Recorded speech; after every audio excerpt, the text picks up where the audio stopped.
Hello, Dan Smith here. I directed this film back in, well, it feels like a century ago. Yeah. The studio asked me to provide a commentary track for the DVD release. And wham! Straight into the action. No fluff or anything. That's what we did back then.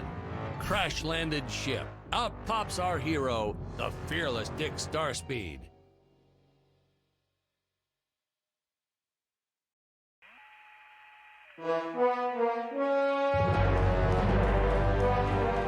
The ship's velociter reactor is damaged. I believe that I am stranded on an alien planet. Played, of course, by actor Jonathan Digby. Went on to some minor roles after this.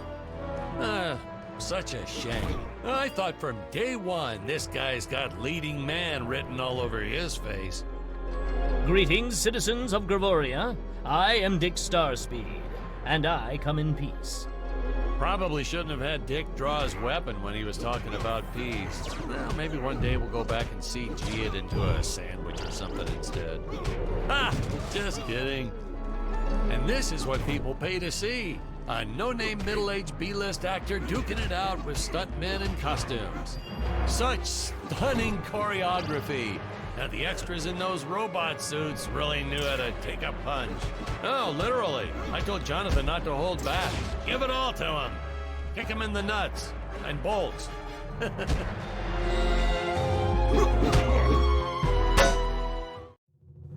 Holy smokes!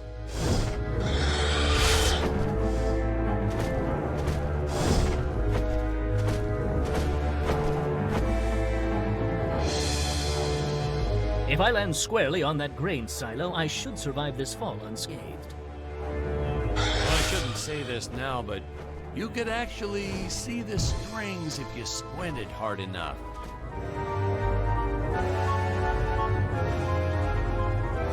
A screenwriting trick from back in the old days. You put a grain silo or some haystacks down and it solves all your gravity-related problems.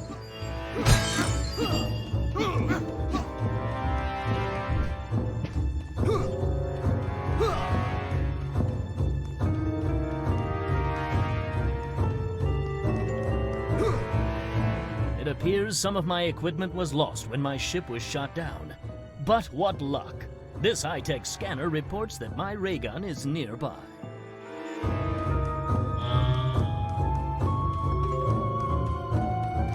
Oh, the dinosaurs! You just don't see quality stop motion like this anymore, do you? Someone actually sat there and moved them, frame by frame. Today, it'd be done with computers, but where's the artistry in that?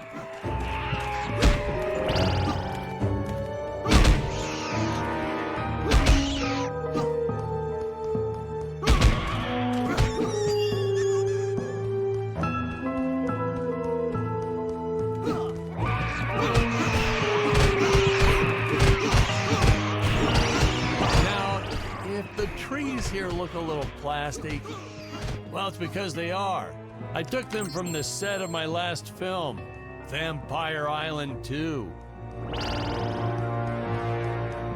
got our fair share of nasty letters from scientists complaining about our portrayal of the dinosaurs. Was news to me.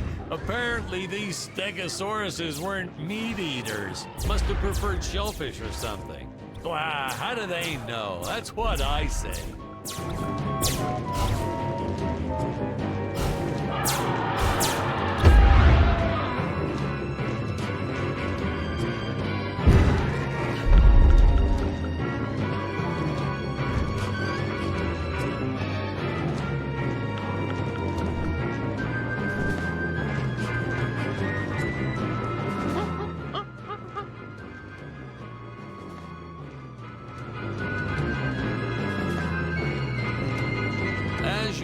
The local population is defenseless. That's where our hero steps in and saves the day.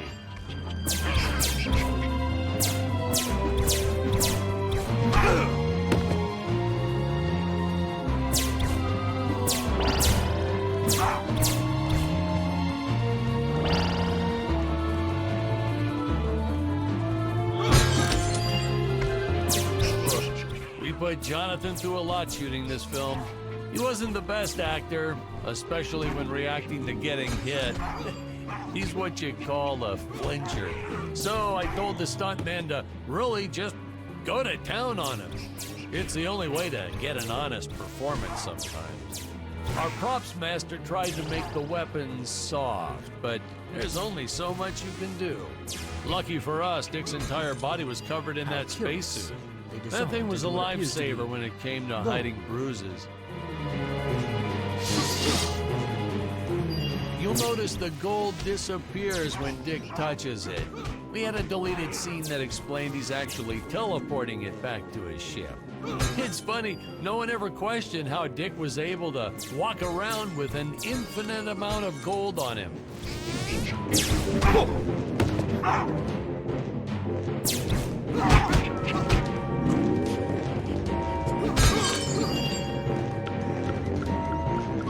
We had to redo these shots. Our first attempt was kind of a disaster. We tried using real apes, thought it'd cut down on the costume budget a bit. But have you ever tried working with apes? They are the worst actors ever. They don't sit still for a moment, and the second you take your eyes off of them, they're flinging their feces all over the place. Jonathan refused to work with them after he got well, let's just say that he had to take more than a couple of showers one day. You know, you never forget the smell of monkey poo. We steam cleaned the studio top to bottom. Still never got rid of it entirely. All through the rest of the shot, we kept finding those little surprises hiding inside various props. Boy, were those the days.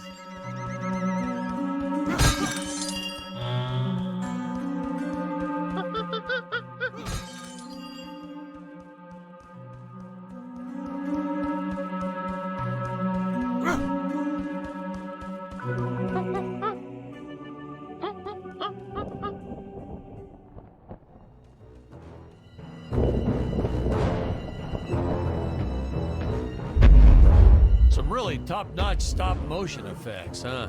Unfortunately, we skimped on the Dick Starspeed puppet a little. The Earthman is not for you to eat, fiend! Oh, this was groundbreaking. We had the woman rescuing the man for once. We were really ahead of our time with this scene, but well, then again, I've always been rather progressive. The studio execs didn't seem to get why it was such a big deal, though. Sorry, we don't see this as anything unusual. Ha! Of course! It's unusual. A woman would never save the man. It just doesn't happen. Not in the movies, not in real life. I don't know why we didn't get more recognition for this scene. No, I guess I was just a little too ahead of my time.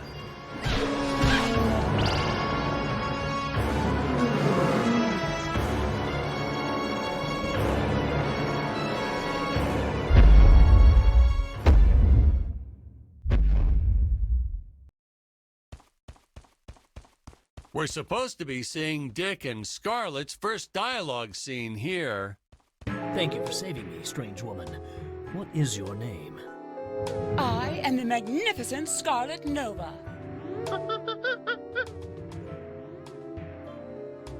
Do not question my motives. Just be happy that you are still alive. I must speak with my father at once. I shall teleport to his chambers.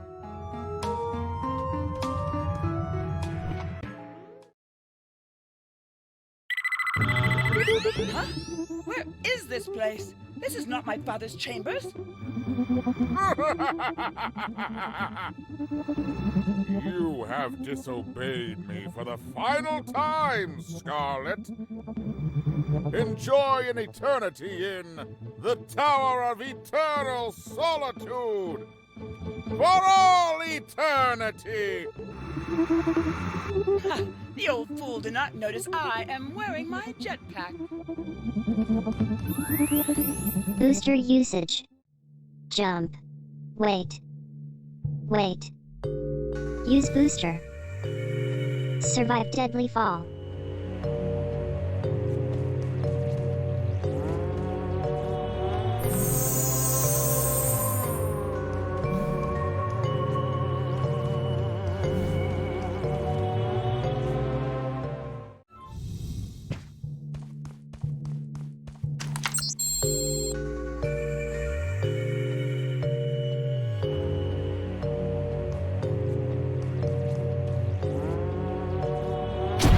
Scarlet didn't quite realize she needed to shoot those energy orbs down below.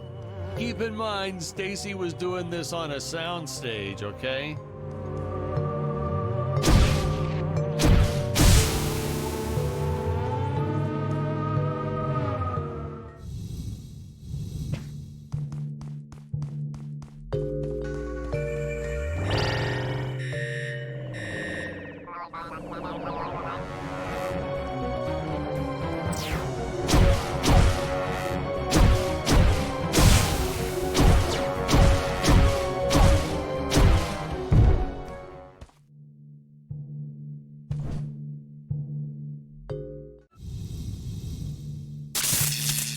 The energy imps. Such a neat effect.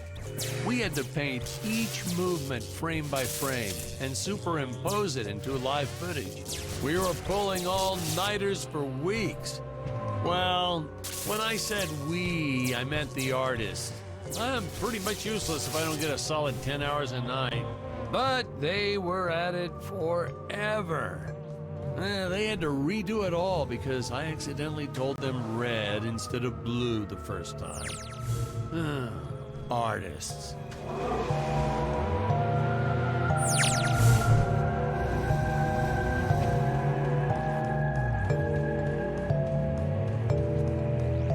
Curses! My father revoked my access to the teleport terminals. I shall only be able to utilize the ones I activate manually.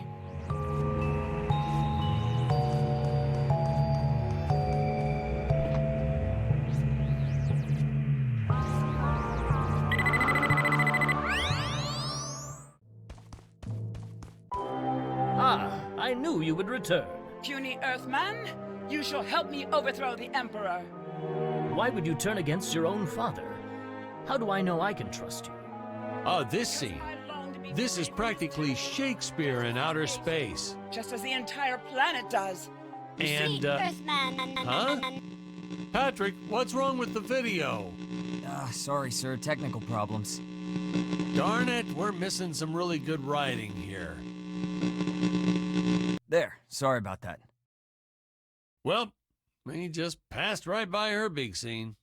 Basically, they agree to work together, but one must stay behind in the sleep chamber at all times. Should I rewind? Never mind. I'll continue from here.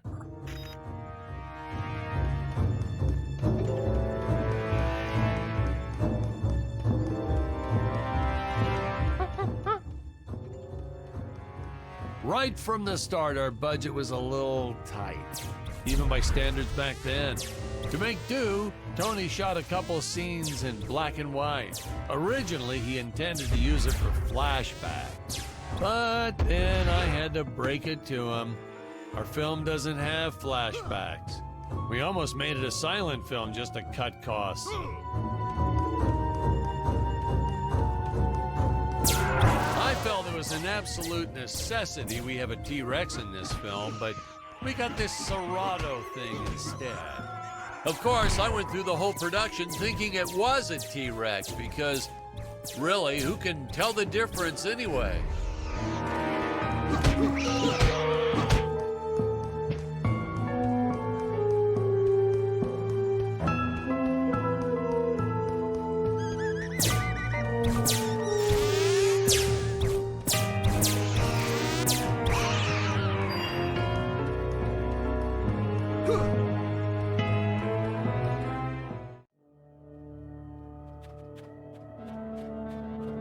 It would appear that now is the time for us to climb the Deadly Tower of Monsters.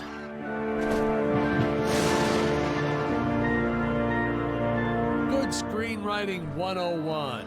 Always announce the title within the film itself. How else are you going to let the audience know your heroes really mean business? Now, that weapon, It's just an electric shaver, but you know, I bet you'd never guess it was, would you? They look so futuristic.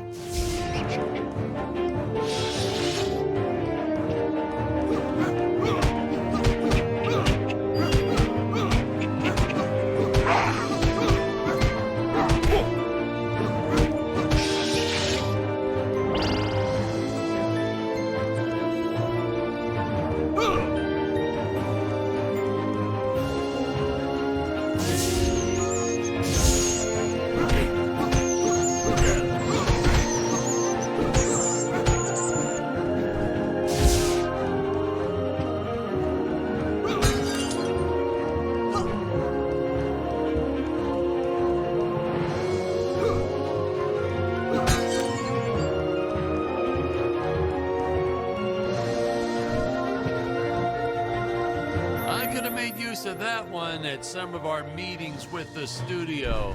Oh, you'd like to see records of where our budget went to this month? Sure, let me get that for you right now.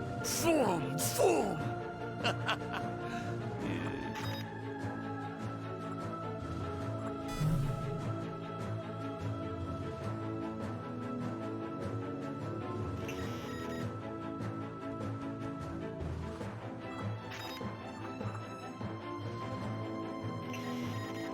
Unfortunately, those meetings ended in a much different way.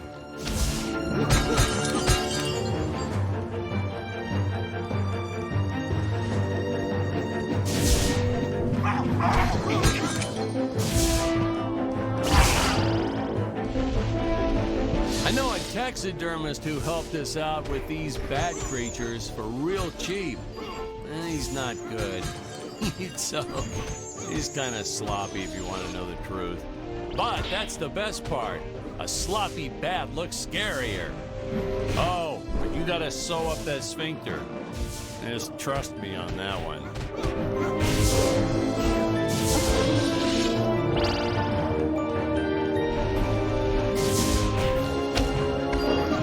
Wham and bam! Now here's some real action. Nothing like an adrenaline boost to get our hero to really start wailing on those monsters. We were unsure how to represent a surge of adrenaline at first, but I think we nailed it. Yeah, definitely nailed it.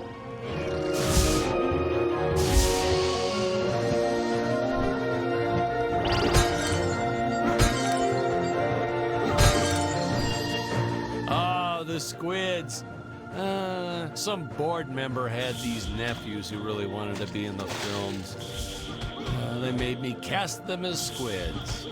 Whatever happened to artistic integrity? If you're going to cast a role not on merit, at least let it be a hot female role. My effects team kept assuring me the strings wouldn't be visible in the final cut, but I could see them. No transparent nylon. This stuff will do the trick. Yeah, right. I swear, those darn strings is what made my hair go white.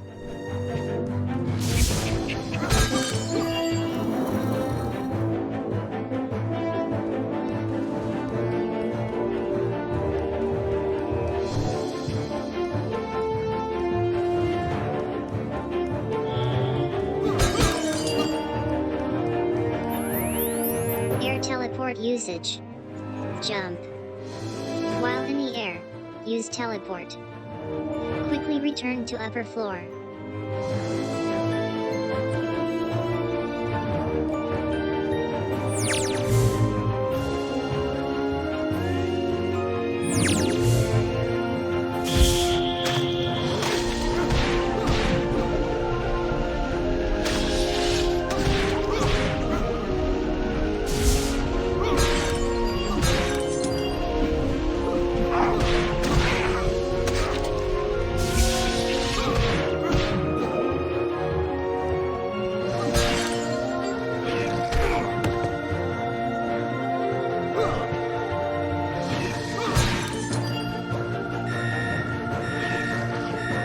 You don't want to miss a single minute of this scene. The nuclear ants.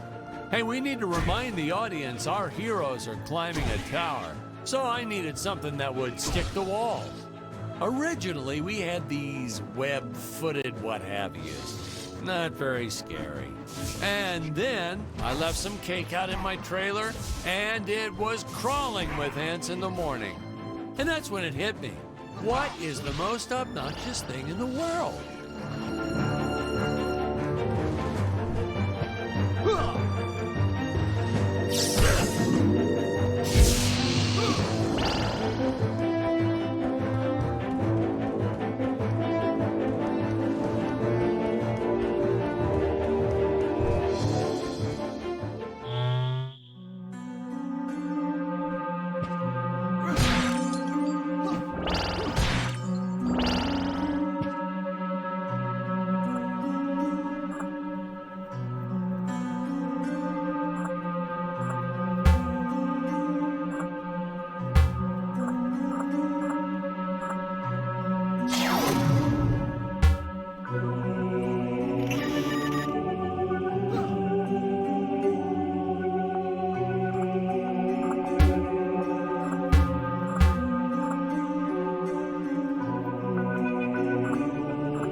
Oh no!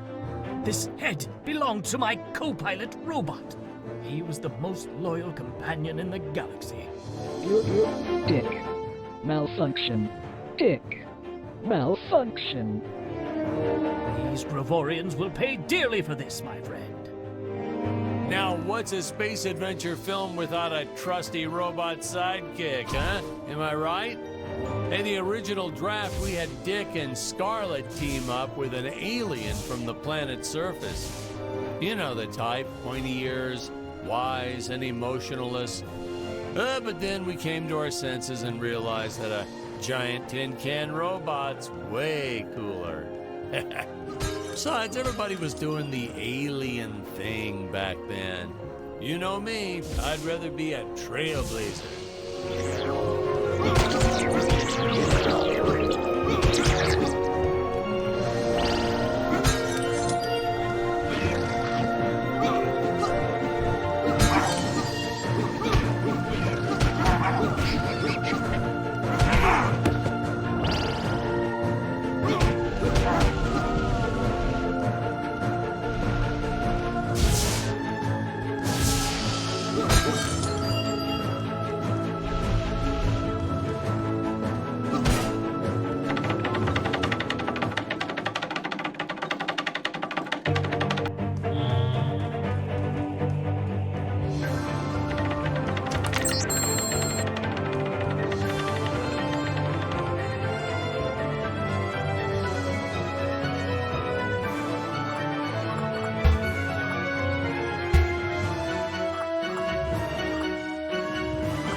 Company made us install those safety guards after our actors fell off the set one too many times.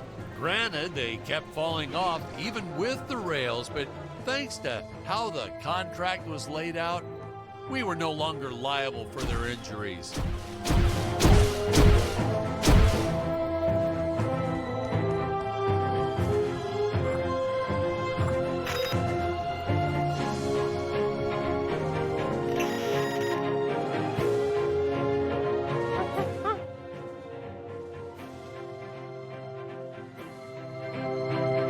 Well, ladies and gentlemen, I guess it's time to talk about the elephant in the room.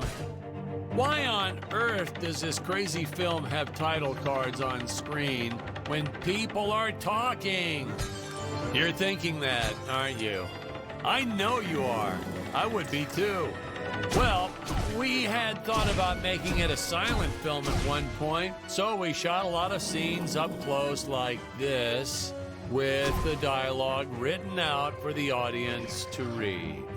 Well, when we swapped over to making a talkie, well, we just decided to keep on going rather than reshooting all those scenes.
Best part about being in showbiz, craft services. It's like never-ending supply of free food all day long. I never had to pay for a single meal. Hey Patrick, I noticed you guys don't do that here in your studio. You should talk to your boss. Maybe even just a bagel station.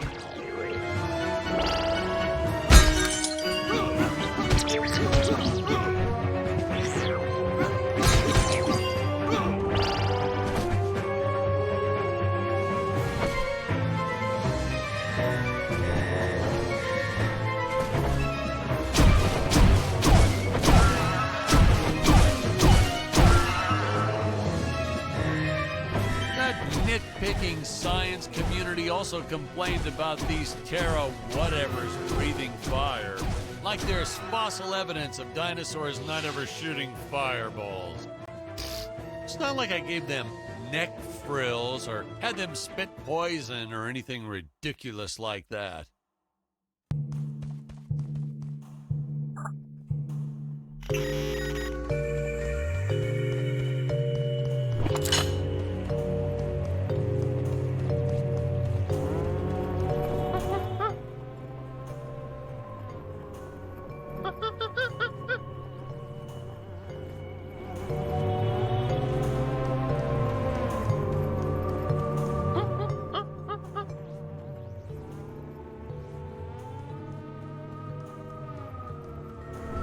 As luck would have it, the next lot to ours was filming some horror movie set in Transylvania.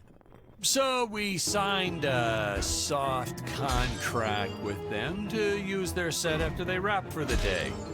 And by that, I mean we kind of snuck in and filmed it real quick when no one was looking. I had my assistant Phyllis keep a lookout for the security guard.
Most days, the effects team really nailed it. Dinosaurs, saucers, hey, you name it. But these, deflating rock boulder cubes, not their best work. Just looks kind of odd, if you ask me, like giant whoopee cushions. And they said they could add some debris and explosions or two afterwards. And then we ran out of budget. Well, to be fair, we ran out of budget several times, but still, I lost a lot of sleep over these rocks.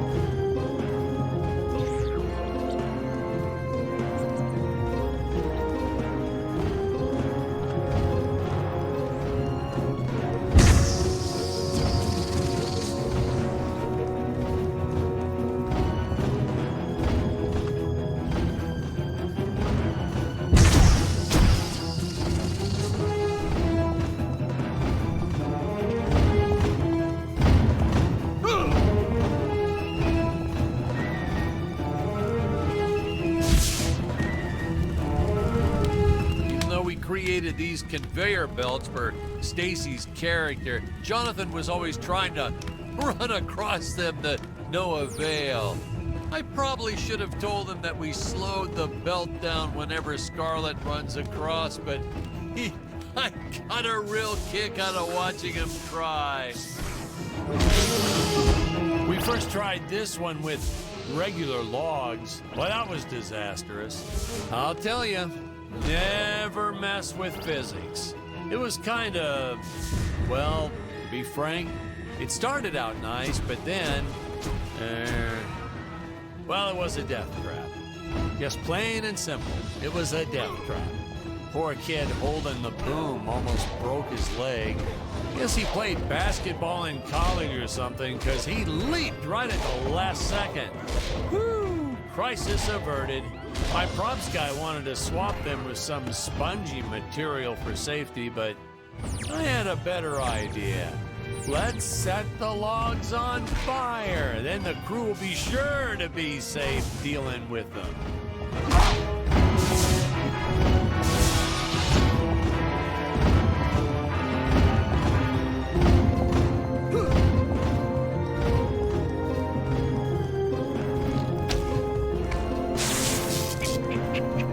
Say, you know what I was thinking? With all this jumping and climbing and jumping, wouldn't this make a great video game? Isn't that what all those video games are about? Jumping around? Well, yeah, and killing. There's jumping too, but mostly killing.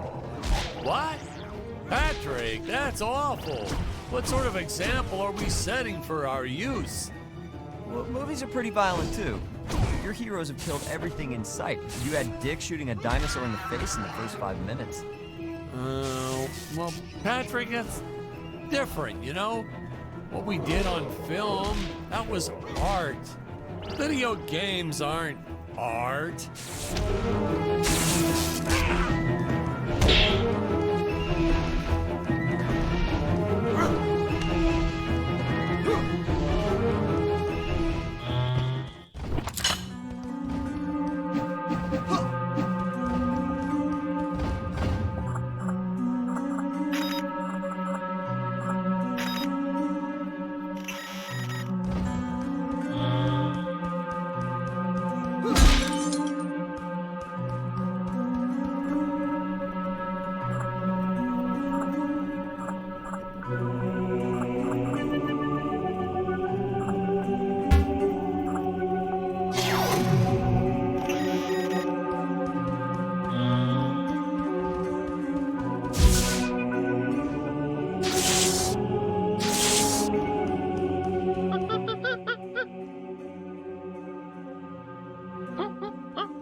Funny story about the two caged apes in this scene. I had completely forgotten about them when we wrapped up filming on the set. Then we spent the next day doing a location shoot. So, suffice it to say, our return to the studio was met with a couple of grumbling tummies complaining about unsafe work conditions, human rights, yada, yada, yada.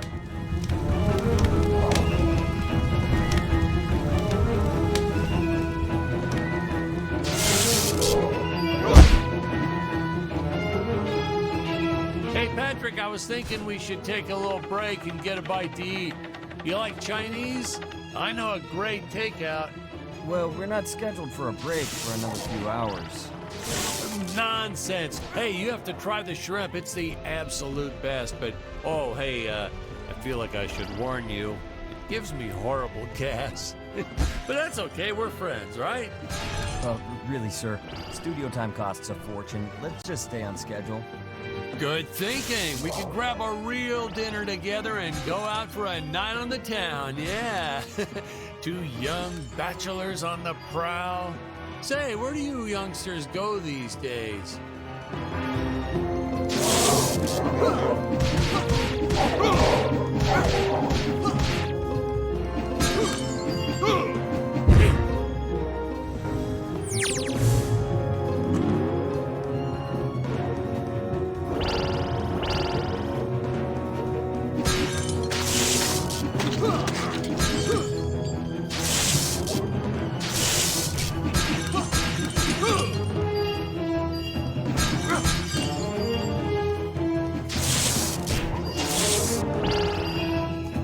This movie may not have made the big splash in Hollywood or even made the budget back for that matter, but hey, in the end, I think it was still worth making just for those die-hard fans that really love it.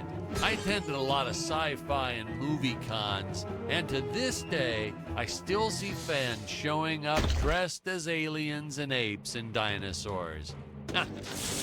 Does a man proud.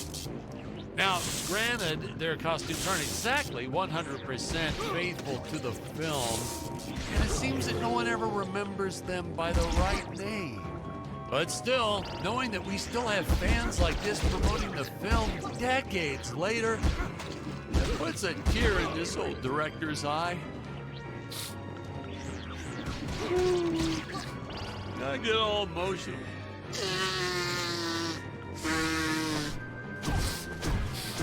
Okay.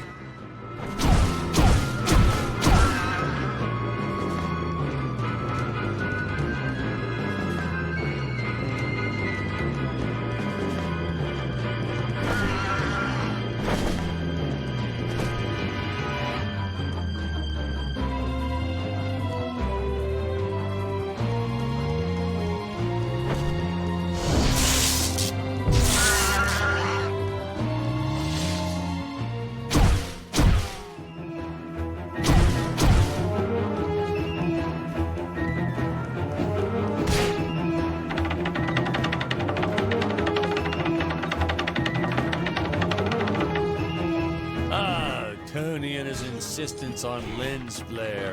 I tell you, some days it felt like he was trying to be the director.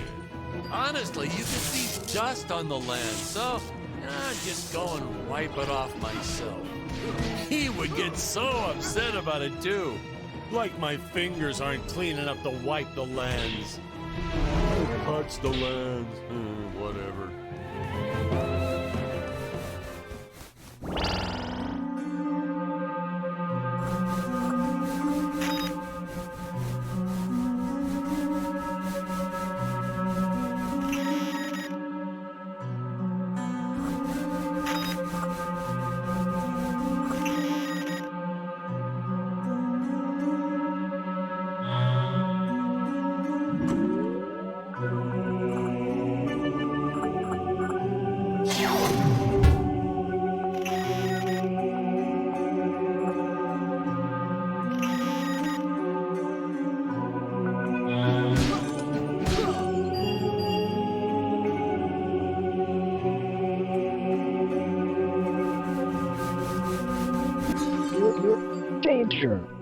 Ground speed is not enough to pass through that fan. Chance of death 100%. Retrieve the time vortex device if you wish to go any further. Searching.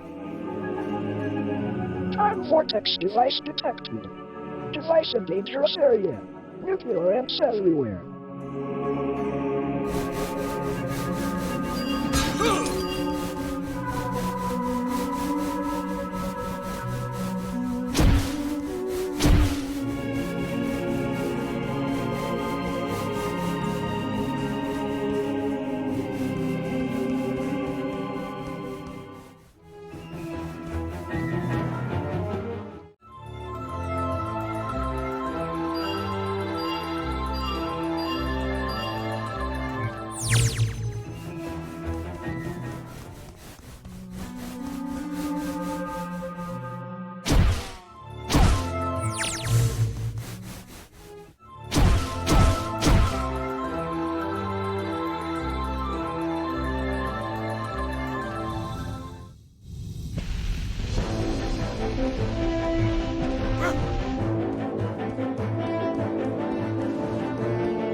So, do we get any backstory on Dick? Why'd he travel to Gravoria in the first place? Did he do any research before landing there? Did he have a specific mission in that region of space? Patrick, if you keep getting bogged down by the details, how will you ever learn to just sit back and appreciate the work of art for what it is? Production tip, ladies and gentlemen, no matter how sunny it is, don't store your papier-mâché props outdoors. They will get rained on. It's the law in this town, like Occam's razor or Stockholm Syndrome, or I forget what it's called.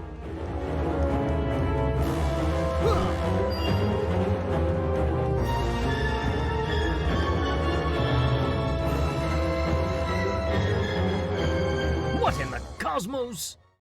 It's my co-pilot's body! I believe that I can repair it. Oh no! I am trapped!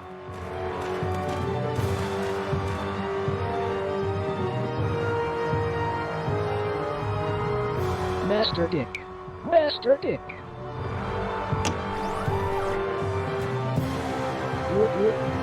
Functions restored. Threat detected. Must eliminate. Fun fact, that we actually had an actor inside the robot suit moving him around. I bet you thought it was an actual robot, huh? That's how good he was. No rest breaks or anything. Hardest working actor I've ever met. What a trooper. It was a shame we couldn't afford to pay him. And of course, since he wasn't on the payroll, I couldn't officially add him to the credits. But still, what a trooper. Wish I had a dozen actors like him.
Dangerous radiation detected.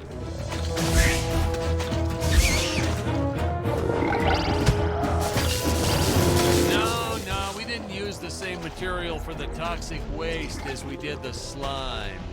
I mean, why fake something when you have the real deal available? We found a place where people were just dumping the stuff away for free. I was hoping the crew members handling it might get some cool superpowers from it, but no, nothing like that.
I will strike down upon you with great vengeance and furious anger.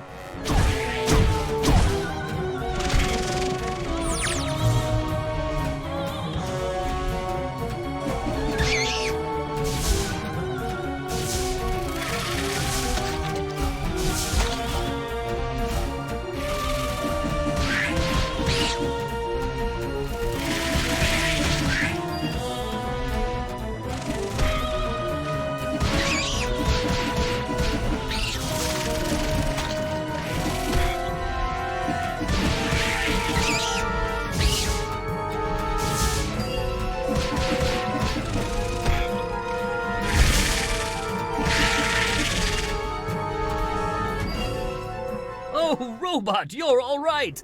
And you saved the day. You're threat eliminated. Looks like the Emperor's days are numbered. At long last, we have assembled our team. A lot of reviewers and fans, too, always wondered why we shot so few scenes with all three heroes in it together. I mean, we did our best to explain it. Something about the sleep chambers or staying back to protect the ape village. Really, it was just logistics. Jonathan had bowling league on Tuesdays and Thursdays, and Stacy had her karate Monday, Wednesday, and Friday. Honestly, we almost never had all of them on the set at the same time. Our robot actor was in some religion that only allowed him to work on Sundays. I'm still a little skeptical about that one, though.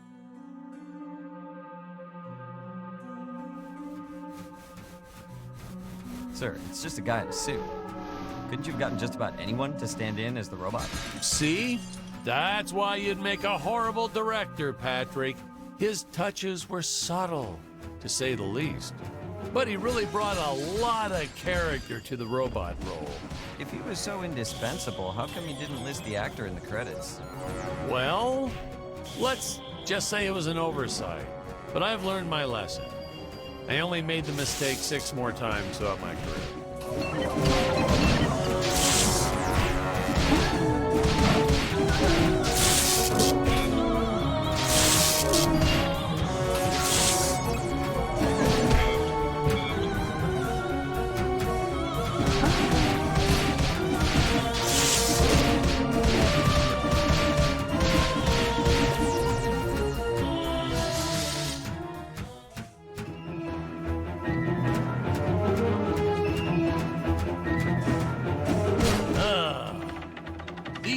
rickety old things, the higher up they went, the more they sounded like they were gonna fall apart.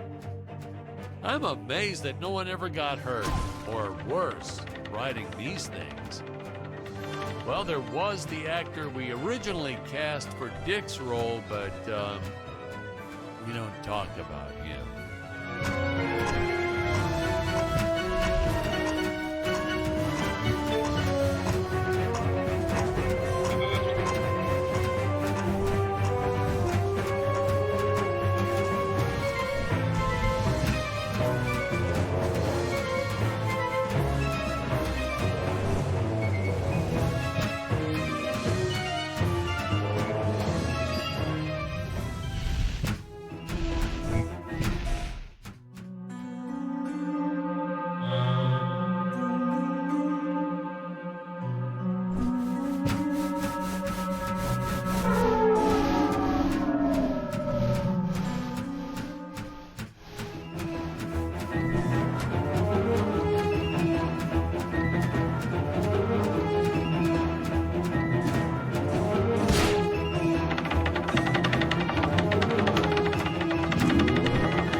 Start to get a sense of how high up our heroes have been climbing here.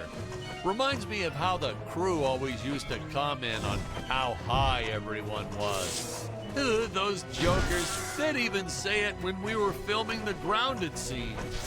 And they all giggled like school children whenever they mentioned it too. So I'd make sure to laugh even harder so they'd know I was in on the joke.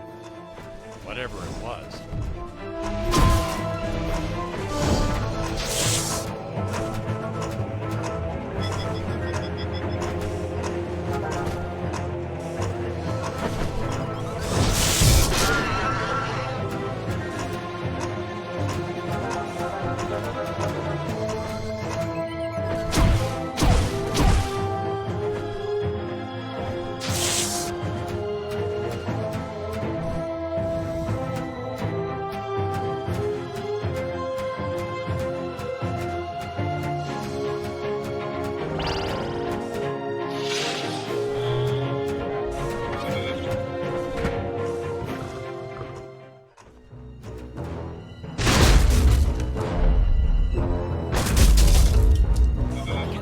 This beast here.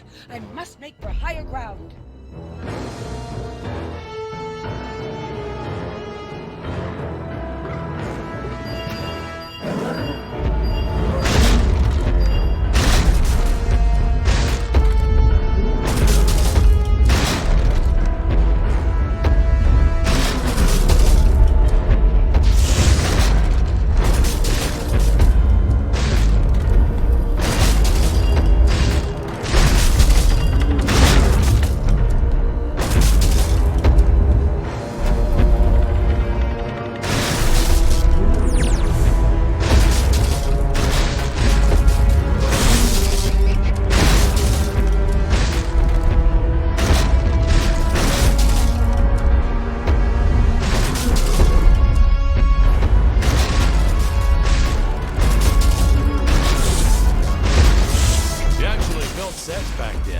Props, walls, you name it. Then, you moved bits and pieces around and created whole new scenes. We were efficient. I adopted that technique to my wardrobe, too. If you mixed and matched sufficiently, you could get by for years on only a handful of shirts and underwear.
Never get enough of these free-falling shots. Something so invigorating and freeing about them. Like sticking your head out of the sunroof while driving on the freeway.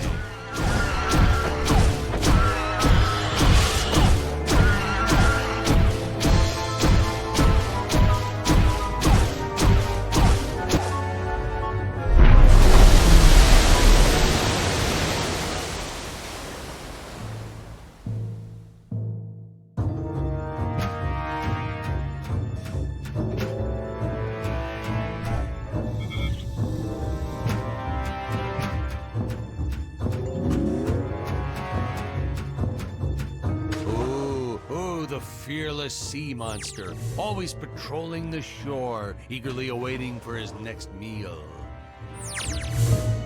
I designed this creature to reflect the human condition, always hungry, never satisfied, the bottomless pit of the beast's stomach.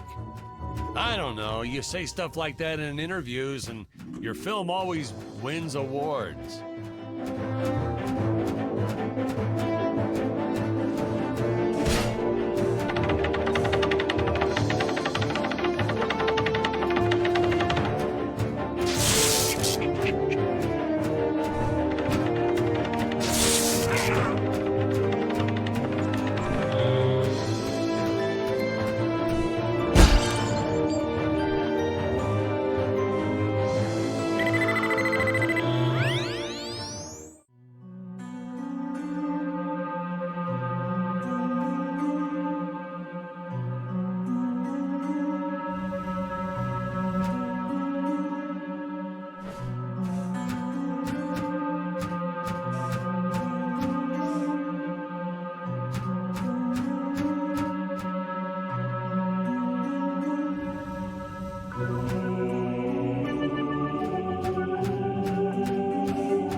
Modern science fiction directors sometimes put the lens flare in on purpose.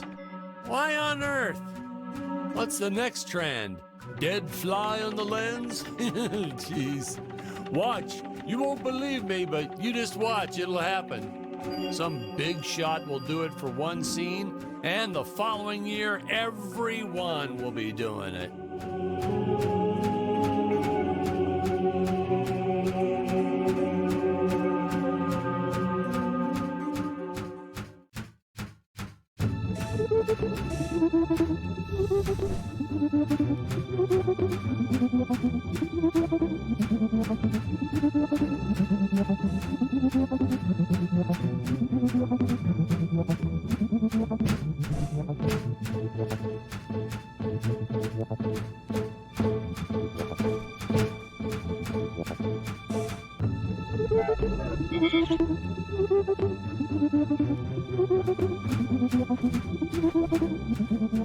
Dr. Peculiar, Yes, Your Eminence.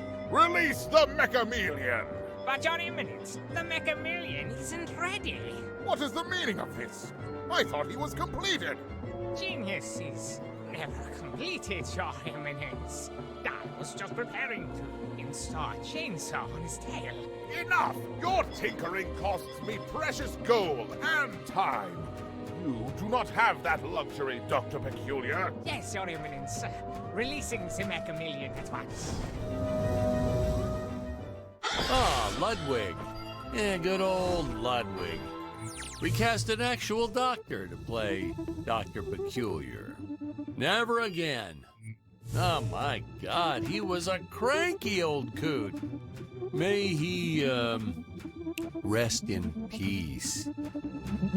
The costumes, the script, the creature effects, you name it, he wouldn't stop criticizing everything. Well, in his defense, I think he did have some early signs of dementia or something. He was always getting lost on set, forgetting his lines, making up new ones.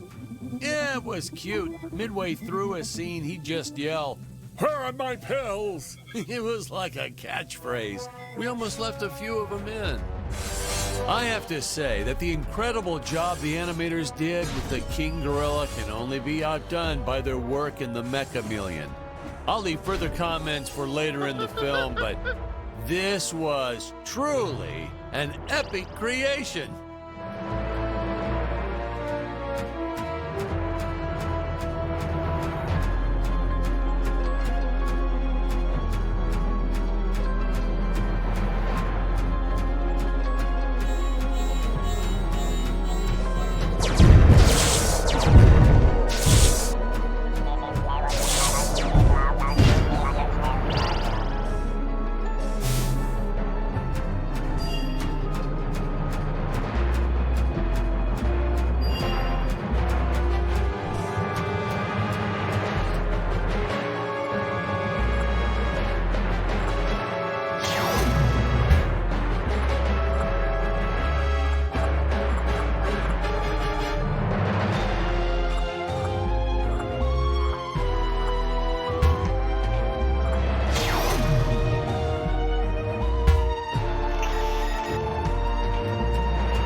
Here we see our first glimpse of a technique I used throughout the movie.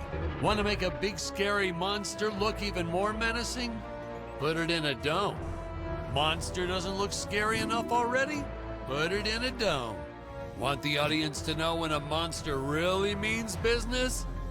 Put it in a dome.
enforcers. Oh, these guys were just adorable.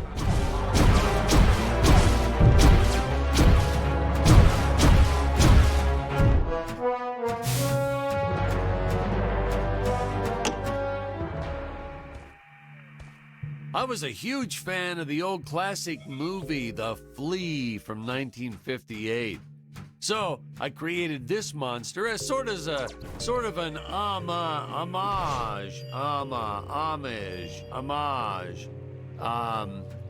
in respect to that film. I have the darndest time with that word homage. Man, oh man, that whip. We probably should have invested in some training courses so the actors knew how to properly handle it, but instead we just let them flail it around wildly. You know that saying, it's all fun and games until someone loses an eye? That's true. And that's the story of why the Emperor wears that metal monocle. Greg was a real trooper about it, though. Didn't even seem fazed that he'd have to wear an eye patch for the rest of his life. I think he went on to do some pirate-themed promotions at his used car lot once we wrapped up production.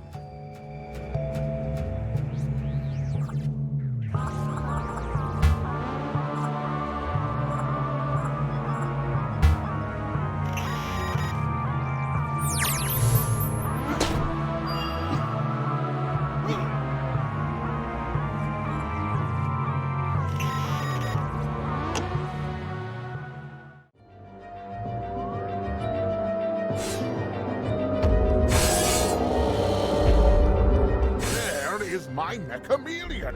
Why has it not pulverized the intruders already? Well, Johnny Woods. I was installing photon lasers in Wood's eyes. I had it finished. So, the Mechameleon might be somewhat, well, blind. My indomitable guardian is blind? I do not tolerate failure, Doctor. Getting these two to do their scenes together was enough to make your head spin. They weren't, strictly speaking, actors. Well, not in your usual sense. Ludwig here, or Dr. Peculiar, actually was a doctor. I think I told you that before. Greg, our Emperor, well, that's a whole different can of beans. Our casting guy found him at a used car lot. Greg talked him into buying just a horrible car. Thing never ran.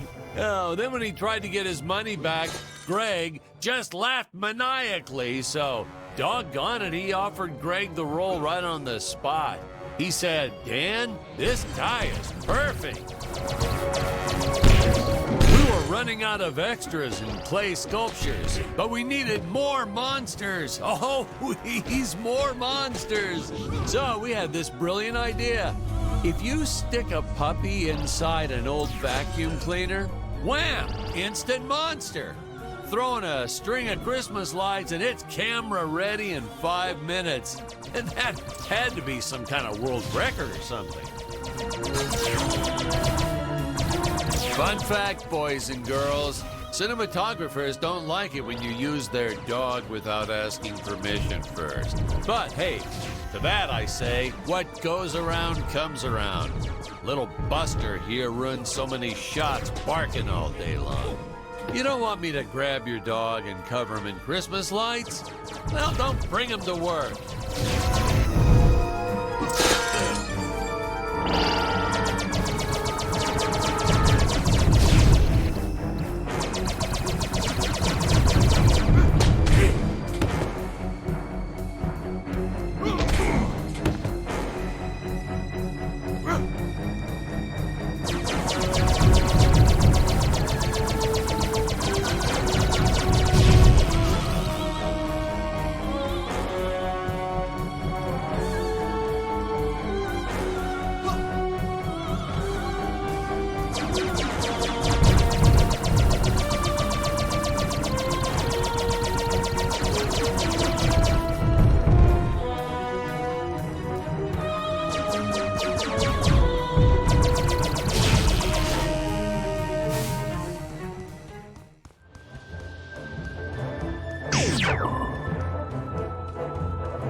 At the altitude where Dick's rocket ship had crash landed at the start of the film. When I think back about all the work we did, building this darn tower and making models and costumes and sets and props, and then trying to keep it all straight during filming and not getting anything all mixed up. It's exhausting. Just thinking back on it is exhausting.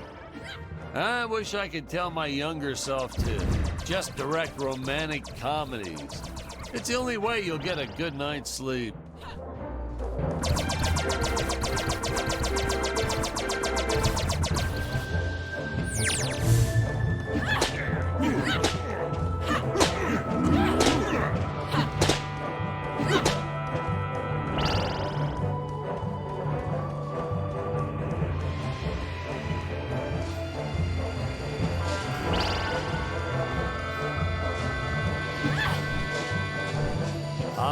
Yes, the rotating contraption things.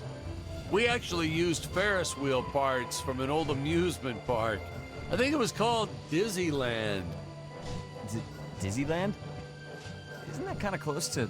Yeah, and the courts agreed with you. They shut them down before they opened the gates. Well, it's their own fault, I guess. Well, naturally, my production team swooped right in and bought up everything they could get their hands on. So I guess there was a silver lining to their legal battles. One man's lemon is another man's lemonade.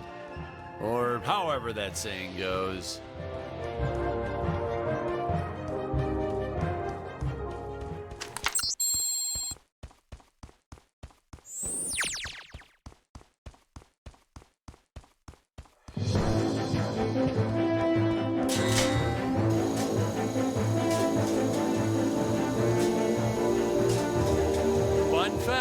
The statue of the Emperor is actually as big as it looks on screen. Yeah, we were going to use a small model and green screen it, but then Greg offered to fund building a life-size version. He was planning on setting it up front and center of his used car lot. Apparently, he ran into some issues with zoning laws. Yeah, I told him he should just play dumb and put the thing up anyway, but he wouldn't listen. I guess that's why he's still running that same lot, whereas I've been barred from filming in 12 different states.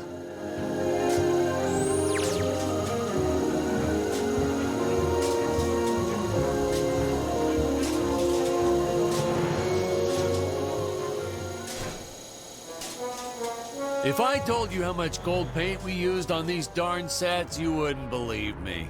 We were originally trying to decorate this whole set in precious stones. I wanted that sparkling effect, but then my props guy shook his head. I've learned that when he shakes his head, it's best to go with Plan B. Unfortunately, Plan B meant a cement mixer filled with gold paint.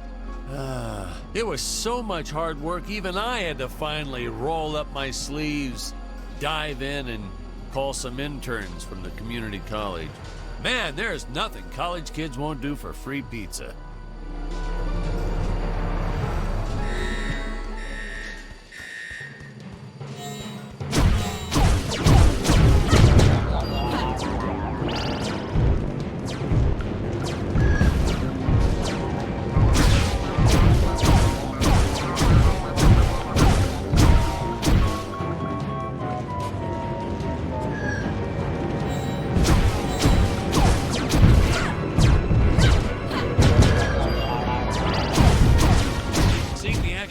scene reminds me of a big fight I had with the studio head. Word to the wise, when the guy funding your movie offers you a suggestion, stupidest idea ever is a phrase you should shy away from.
I have come here to end your empire and free these apes from your tyranny.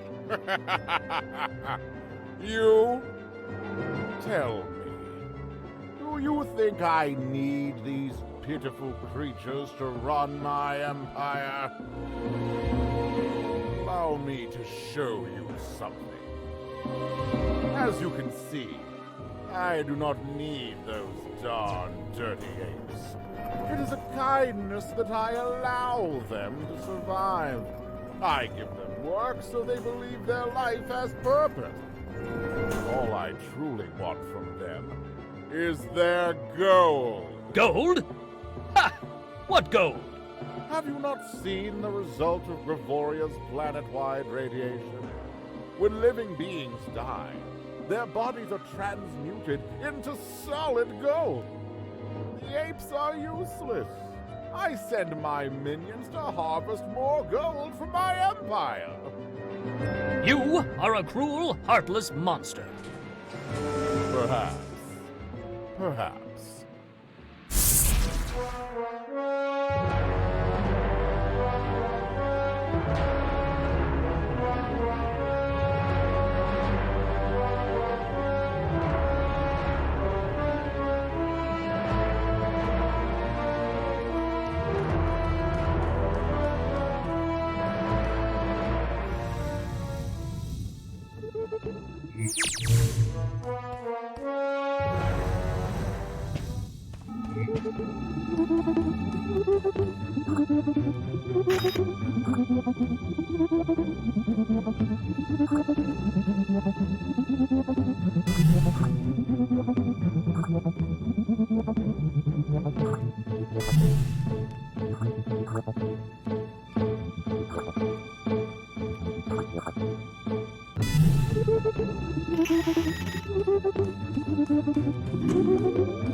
Whoa, that scene always makes me woozy. Hey, Patrick, I think we need a break.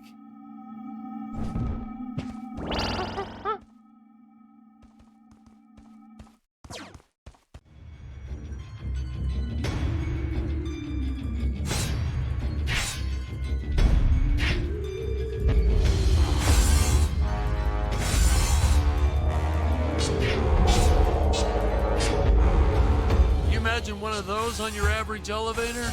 Still, it's even worse when you press all the buttons on a real elevator. People get so annoyed when you do that.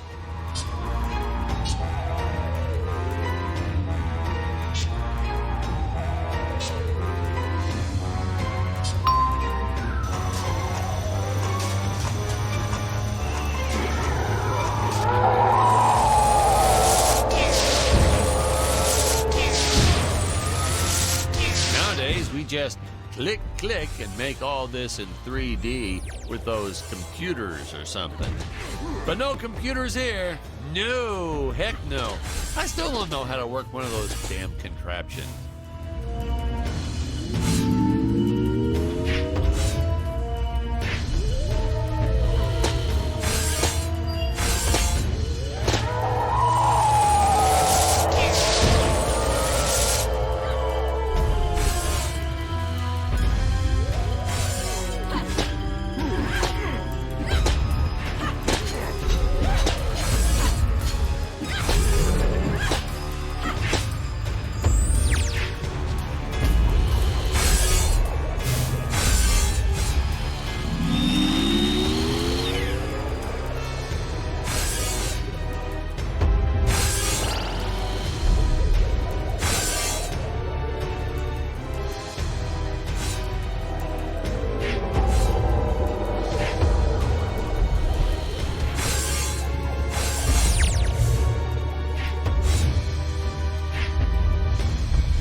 Set construction 101.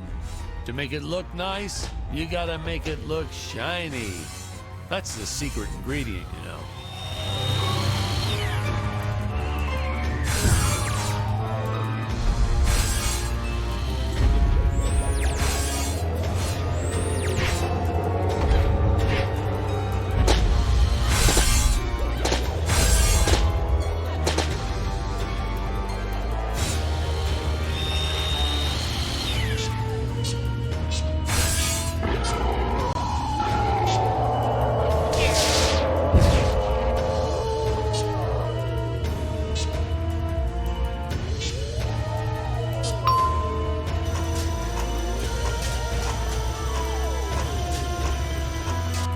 We had 14 production babies while making this movie.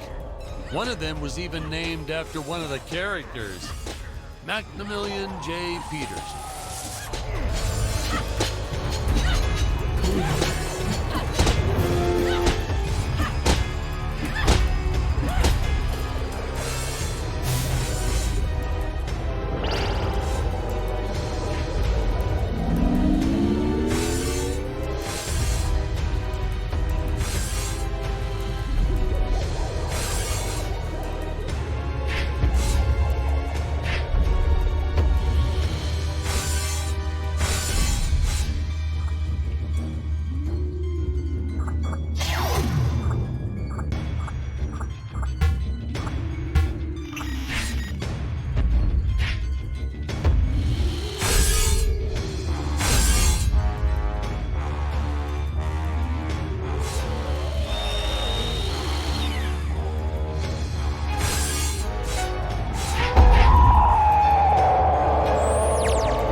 flattering myself, but I have a crippling fear of heights.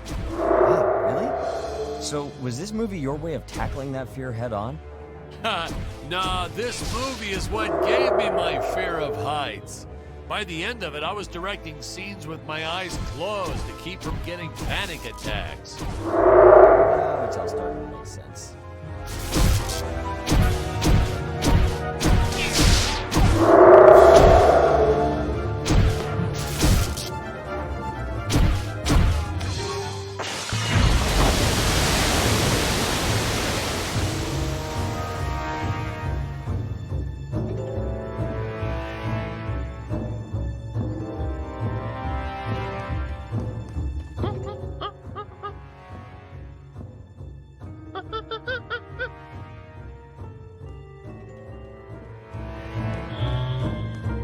Drats!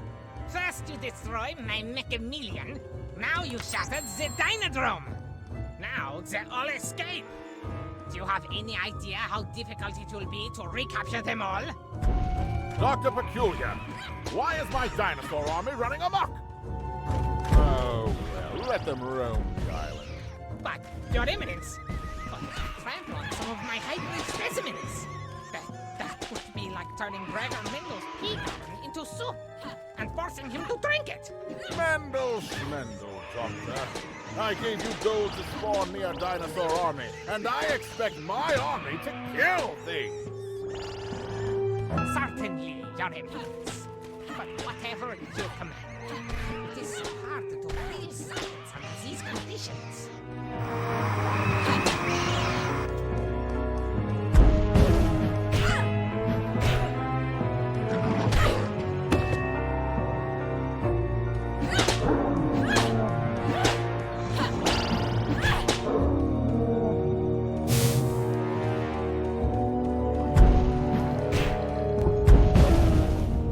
The stop-motion team was so stellar, and they worked for peanuts. They really did.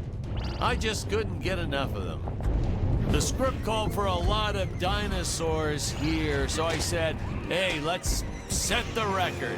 I told the team I wanted a minimum of 30. Of course, we found out later we were absolutely nowhere near the world record. But I didn't have the heart to tell them. I made them eat some fake blacks and sent them their way.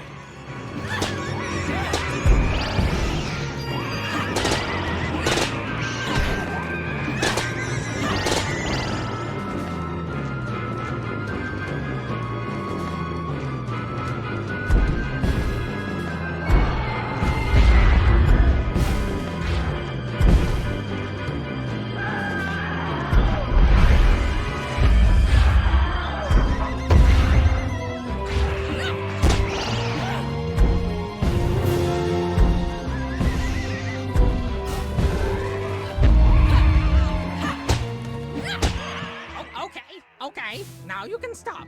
No need to go further.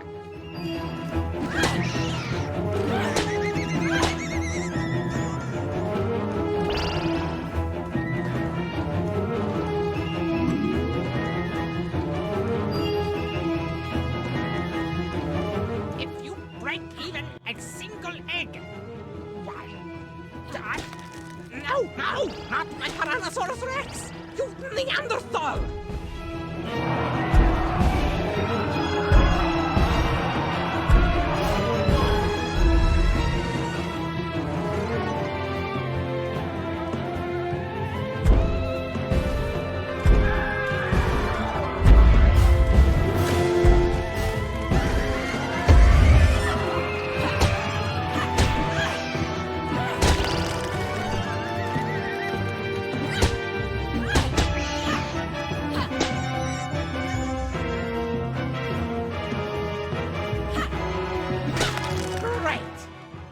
How long it took me to crossbreed killer bees with velociraptors.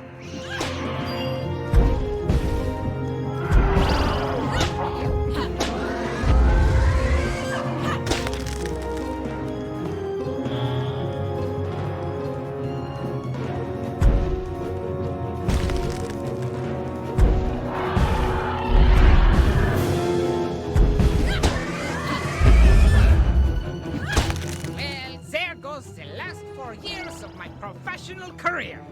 I hope you're happy now. Welcome to a world with no genetically modified carnivorous dinosaurs.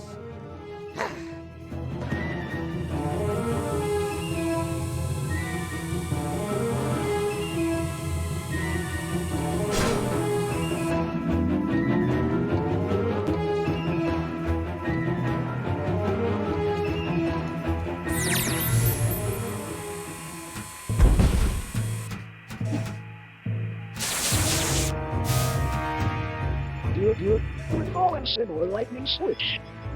Searching. Available rocket ship detected.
People wondered why we had that third lower exhaust pipe on Robot, even though it didn't shoot flames when he hovered.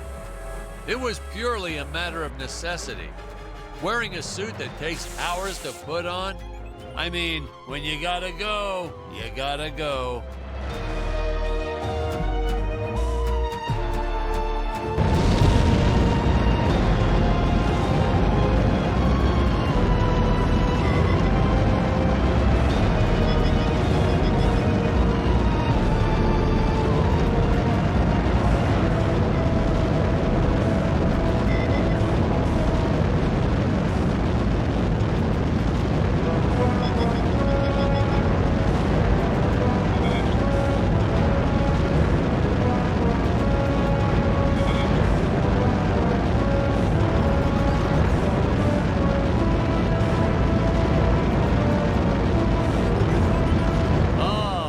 Space station. Space, the final frontier, where no man has gone before.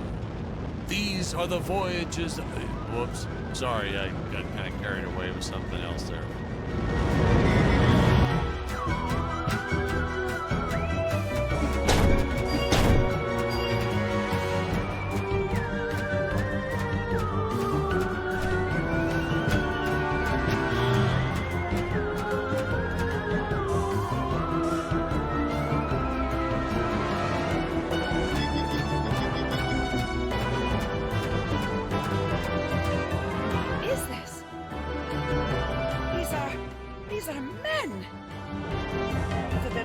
father and the scientist, I had never seen men on Gravoria before.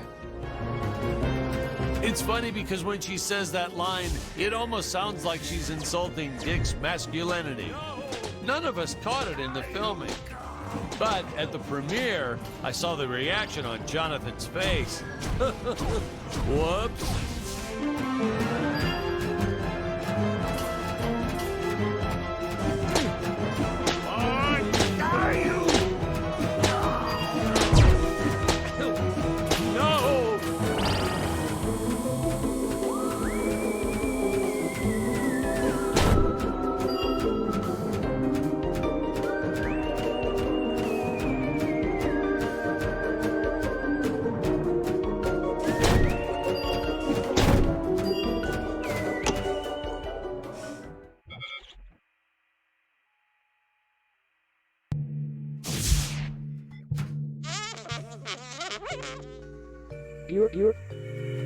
Who are you?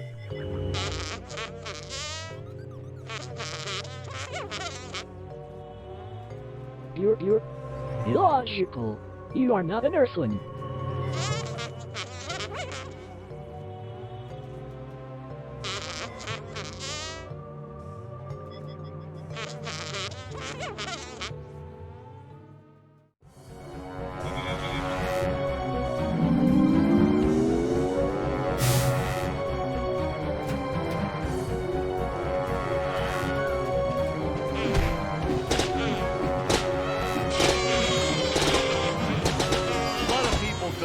That the fight scenes went on a little too long in my movie, that there wasn't enough story and exposition. Excuse me, what kind of movie did you decide to go see? An action movie, you say? Last time I checked, dialogue wasn't a movie genre.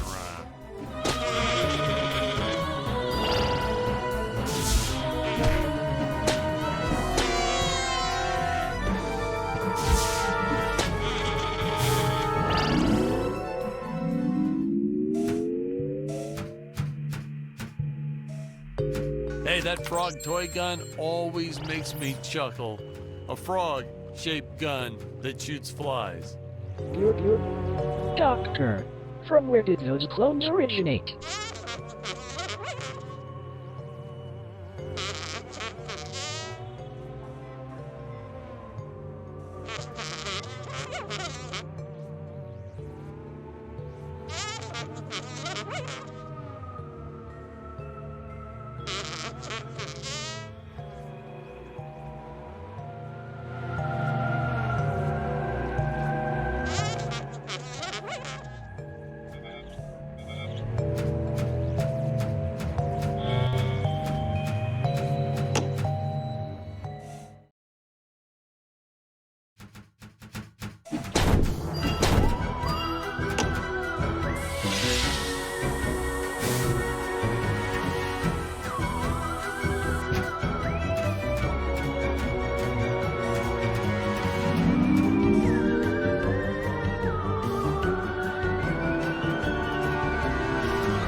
Than I ever imagined.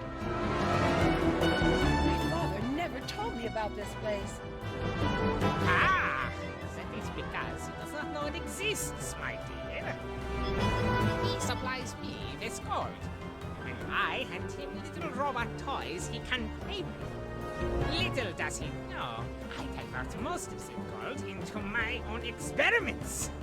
Experiments like my army of atomic monkeys.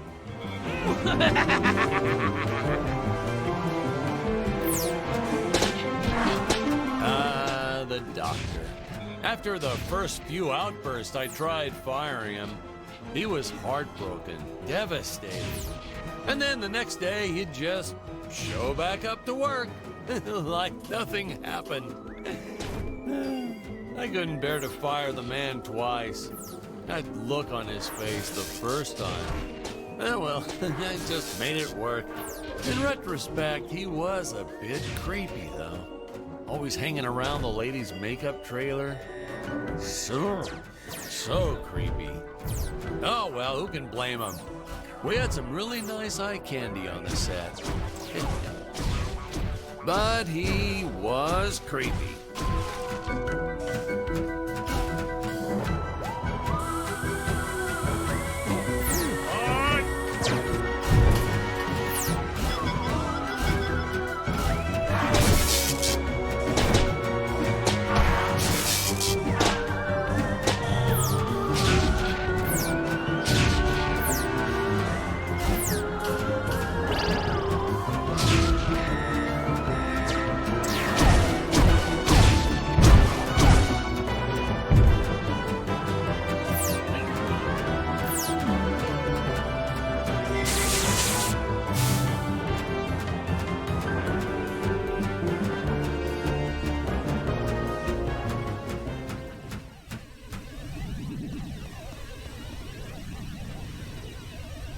Invisible men are always cool, and the great thing is, they're easy to cast because of obvious reasons.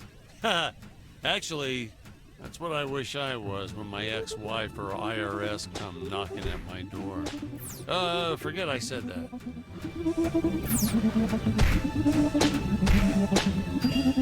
Patrick, we've been recording for a while. Can we take a break now? Well, we're a little behind, but sure, let's take a fiver. Oh, man. Man alive, it feels great to get those headphones off. Whew. Whew. That's a load off my shoulders, which is it's actually a load off my head, which is a load off my shoulder. But anyway, you know, I gotta level with you. Most of the cast, not that great. Worst acting I've seen, probably. Yeah, we'd shoot some scenes a dozen times just to get it right. Hey, Hey, you're not recording any of this, right? Oh, nah, it's all good. I'll just make a note to edit this stuff out.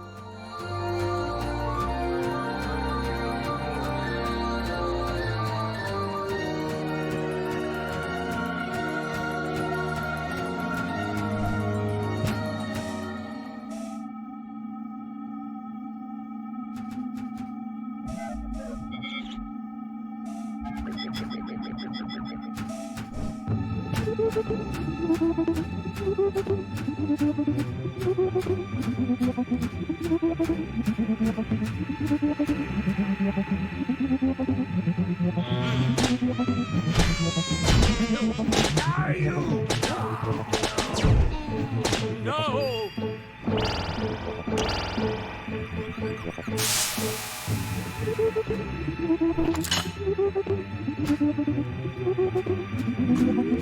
Wait, did the actor just pick up a film reel?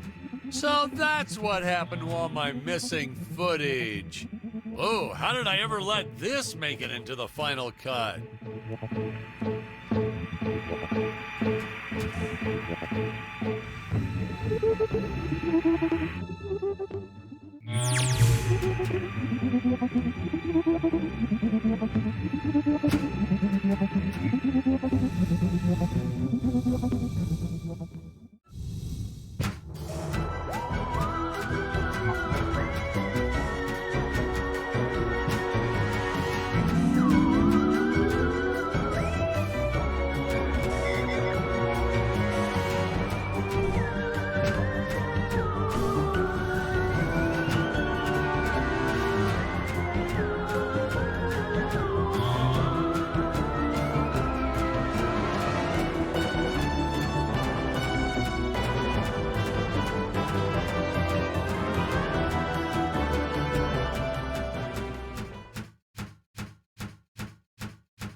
Jonathan, that was an odd one.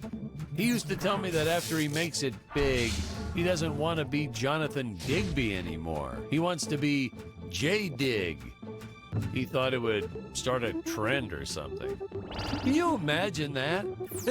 The first letter of his name, and then the first syllable of his last name? It's so absurd. That's the sort of thing that would never catch on. Oh, especially in the entertainment industry.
These sleep chambers were pretty much a mystery.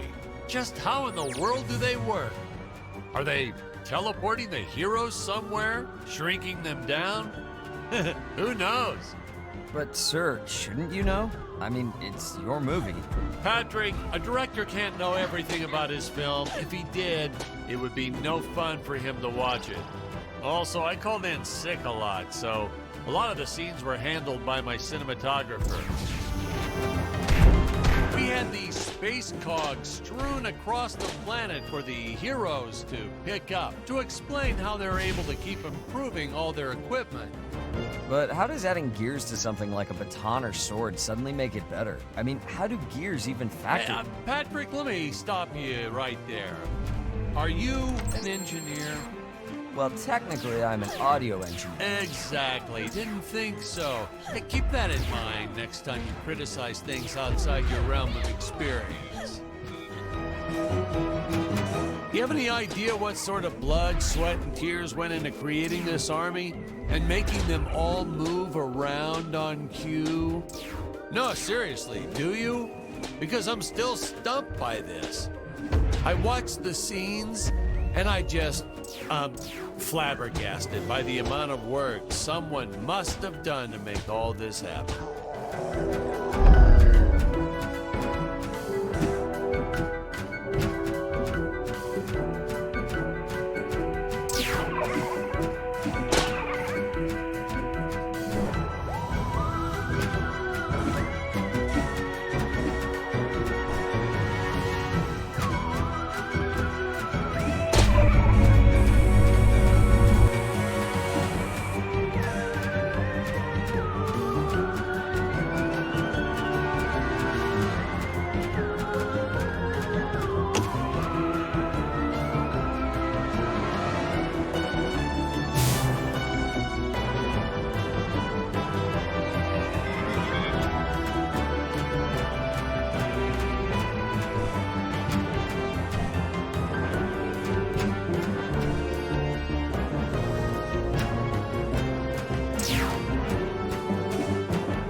tried a lot of names before we settled on Dick Starspeed.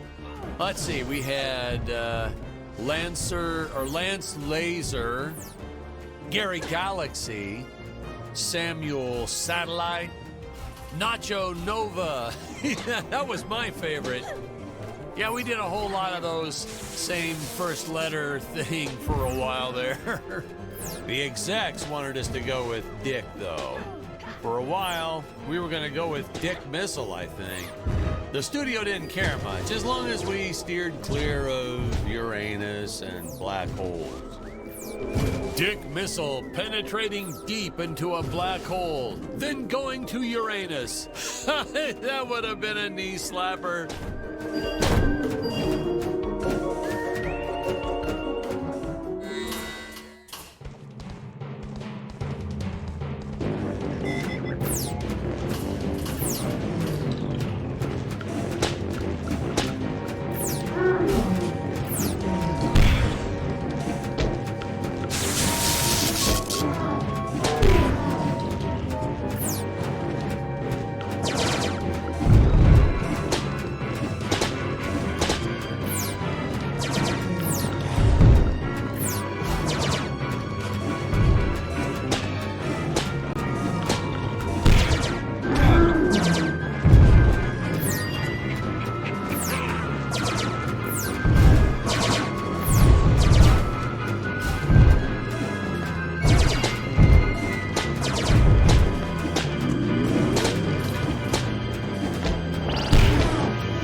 Had a blood vessel burst in her eye on our first day of shooting and tried asking for the rest of the day off. You expect us to pay you nothing to do nothing? I told her. But then it gave me the idea for these exploding eyeball monsters, so I let her take a full 15-minute break for lunch that day.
Have gone a little overboard with how the heroes are always destroying things.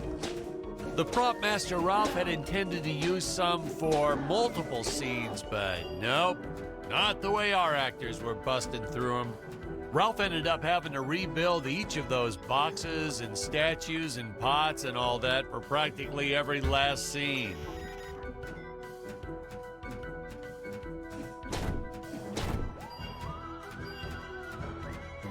That's okay, though, because I know he loved it, as did our second prop master, who we ended up hiring after Ralph quit.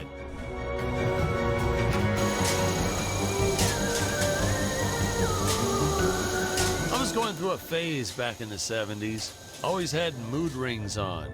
Several of them. I used to pick a color, and then I'd make the actors just keep doing the scene over and over until my rings turned that color. That's how you know we're achieving the right tone for the scene, you know. It used to drive Stacy bananas. She'd call me names and swear, and I'd just say, huh? I don't need a ring to tell your mood right now. She hated that.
The best part about releasing this new DVD will be all that sweet, sweet royalty money.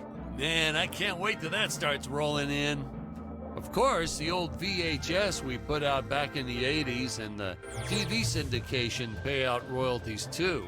I'm still waiting on my first payment from all that.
Your days are numbered, Dr. Peculiar.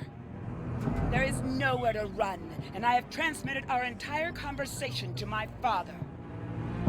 Indeed she has.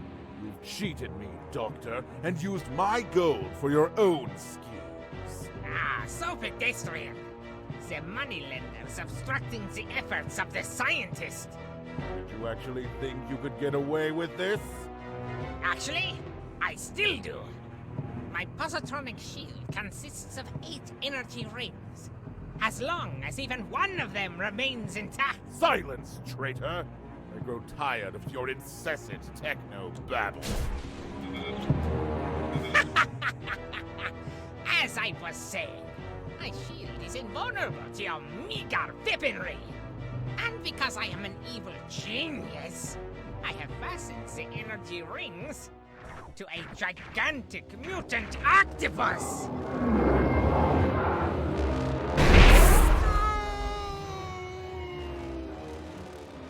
And as for you, my dear...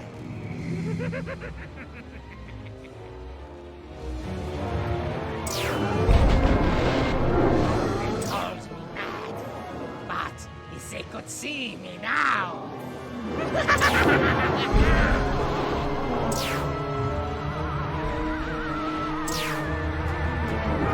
Whoever fights and runs away lives to fight another day.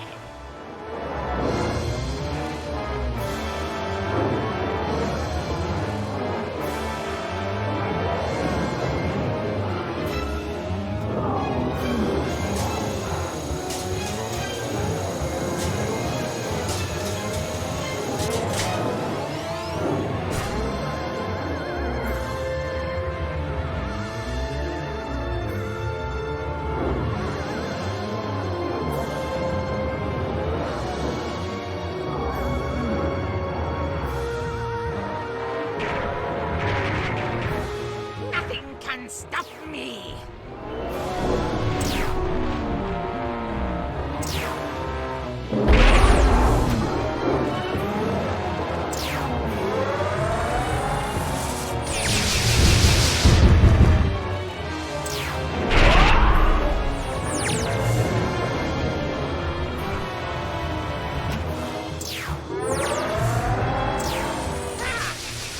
I become taste those energy rings are charged.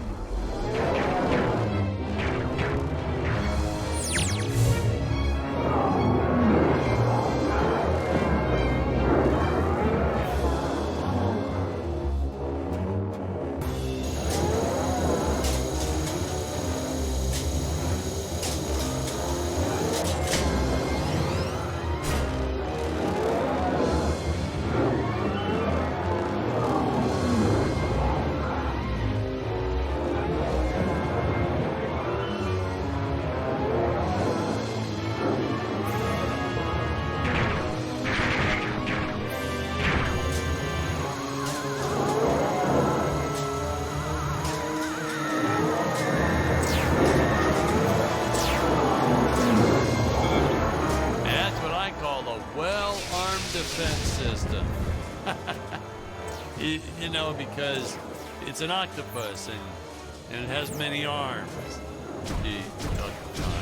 Okay.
You can kiss your cowardly shield goodbye, Doctor.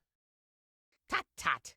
Did you really think I wouldn't have another deadly trap prepared? You're Threat eliminated. That's all, folks. The greedy Emperor gets what's coming to him. The scientist learns he shouldn't play God. Spectacular monsters, large-scale pyrotechnics. This is what sci-fi is all about. And about now, we should be seeing the ending title card, the credits, and all the usual fanfare and the music. Hey, let's not forget, hold up. That's not right. Huh? Patrick, what is all this? What is this footage you're showing me? Sir, are you all right? Well, goodness gracious, man, of course not. You got the wrong movie. But sir, Where'd they get this footage? What, did they film it when I was in the restroom?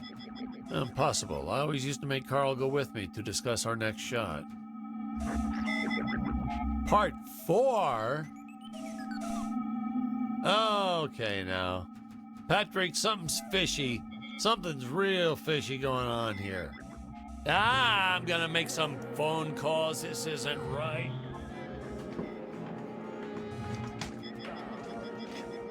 Patrick, is there a payphone around here somewhere? jeez. I think someone forgot his movie had 4 chapters in it. They always stick me with the worst projects for these DVDs. Starting Monday, looking for a new job. Greetings. We have been watching you. You're unidentified life form detected. We are the true Gravorians, the original inhabitants of this planet. There are still many perils within this tower. We must take care that no one else is watching us. Did you look at those costumes? Yeah, this is definitely made by the same crew.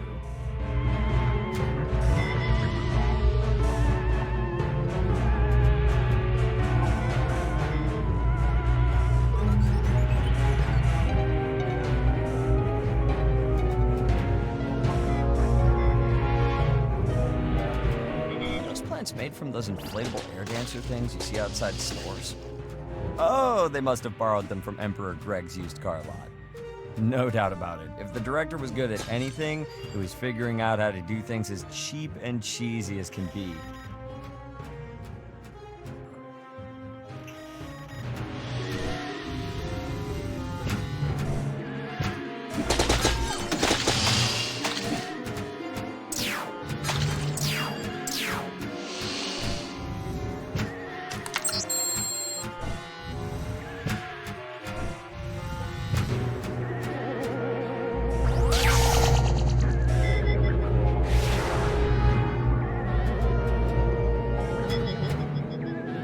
Children in those suits. Did they actually cast a bunch of little people? Casting call, 3-foot-tall actors needed. Must be okay with exploitation and standing around in a poorly ventilated papier-mâché suit all day.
There we go. No B-movie is complete without crawling brains. Who comes up with this stuff? The thing about brain creatures is they should be smart, right? I mean, think about it. A brain being smart is like it. These things just crawl towards the hero and get squished. Way to go, brains.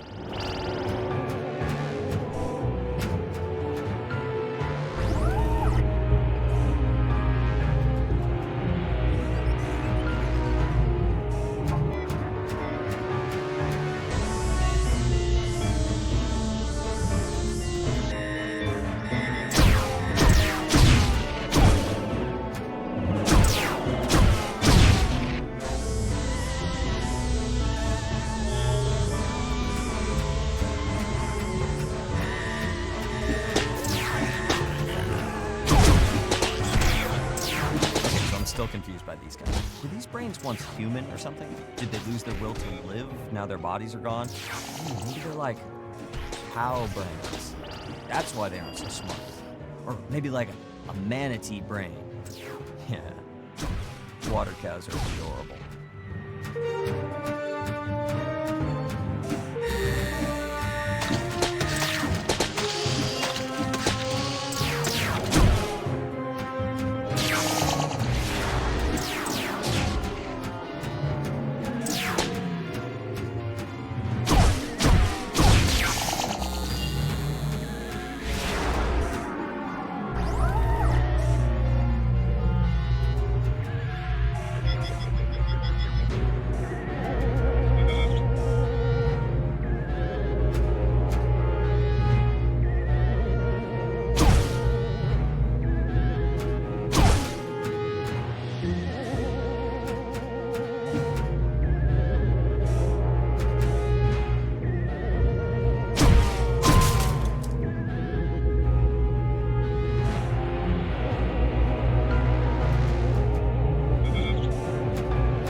Oh, right, and yep, here comes the crocodile alien men, right on cue.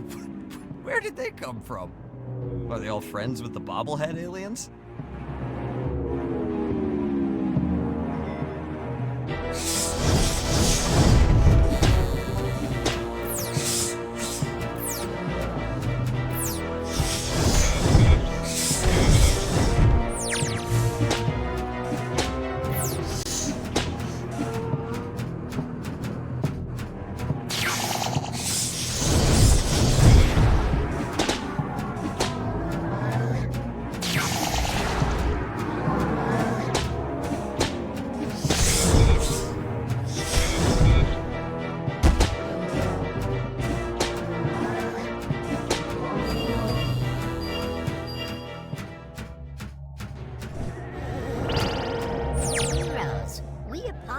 For our less hospitable Gravorian brothers.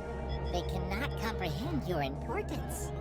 We have been studying the universe, and we believe you hold the key to its true nature. Whatever do you mean? Have you noticed you haven't died?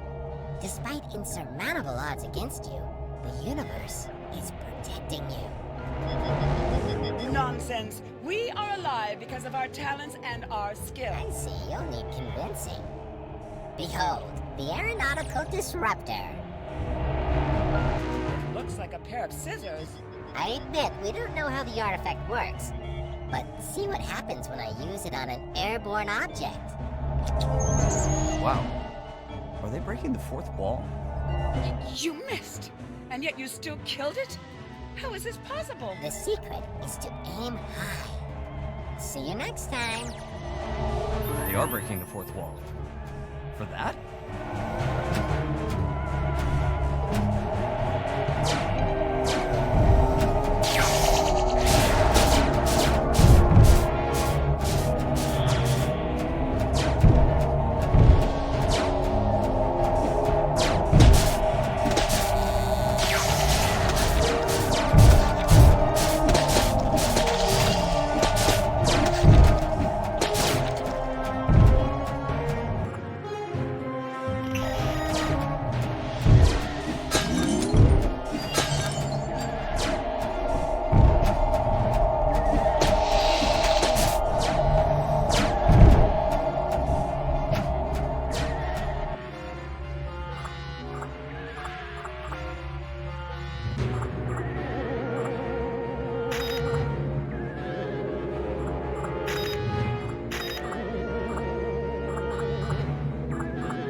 have used something cooler than scissors?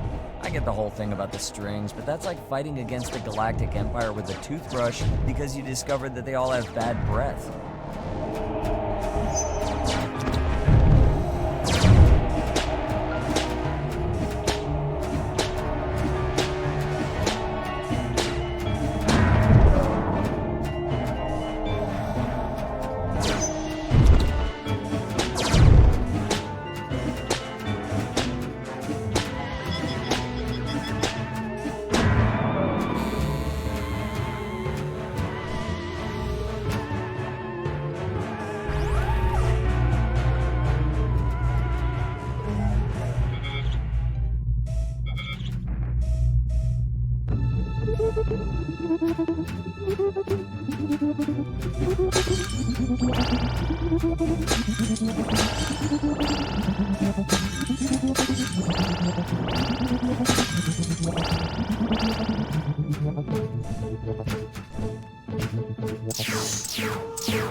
Yep, another one for the deleted scenes.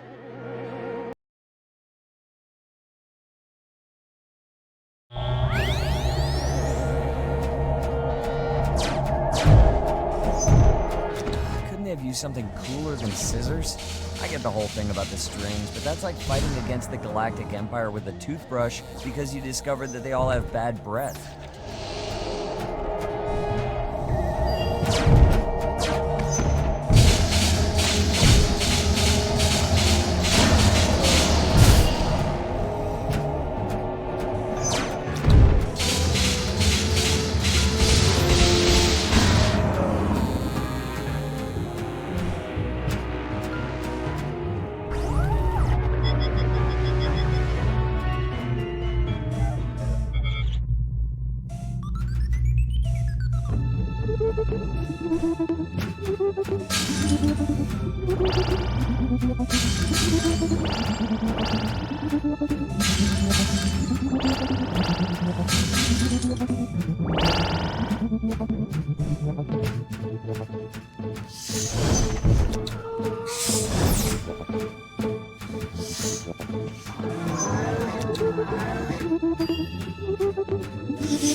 Have you seen the aeronautical disruptor in action?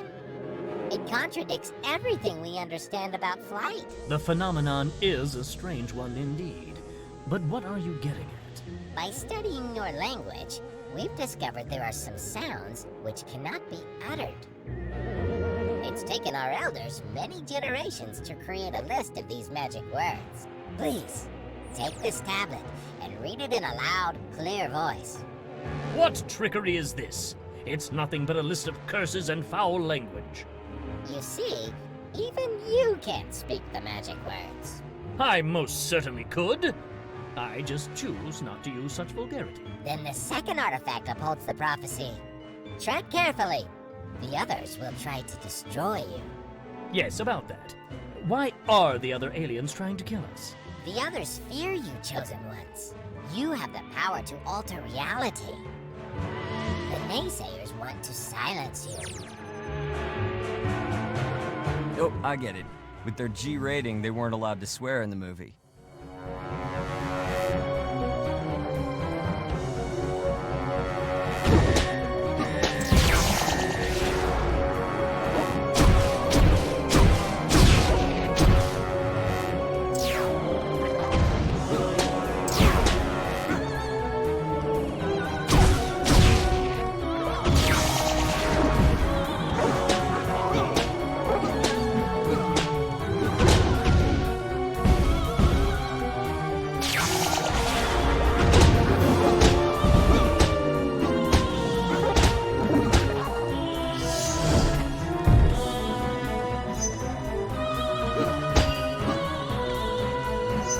Say that the mix of monsters is one of the high points of the film. It's not like there's any consistency between all these B-movie monsters, but they somehow steal the show.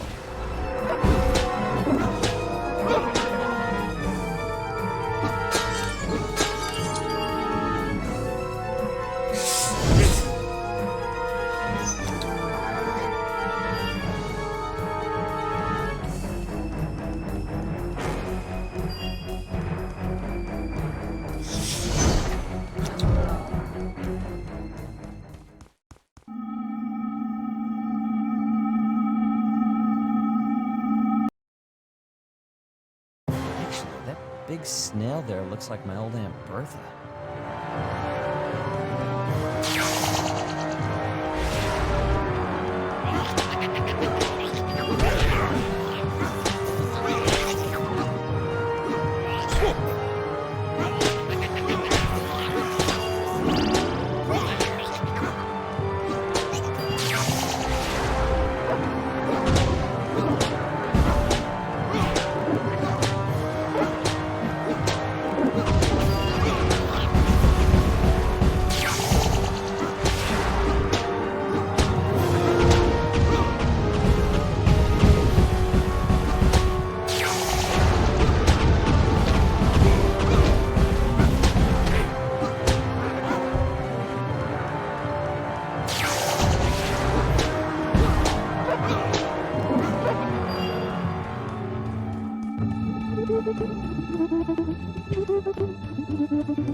Man, what were these aliens thinking when they built this place? Like, they couldn't just build a normal stairway? Were tiles that appear and disappear right under your feet really the best option for getting up this tower?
Have I seen that monster elsewhere?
Bertha.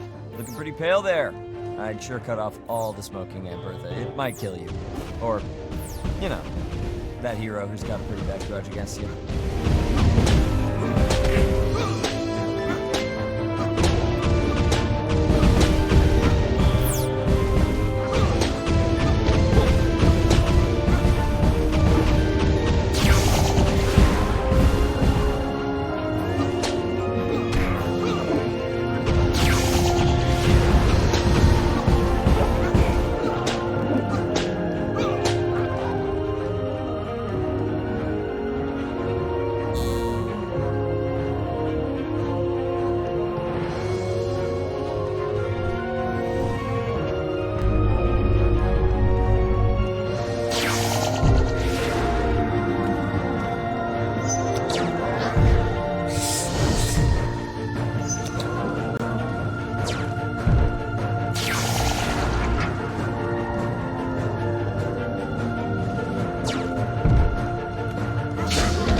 elders believe you're ready,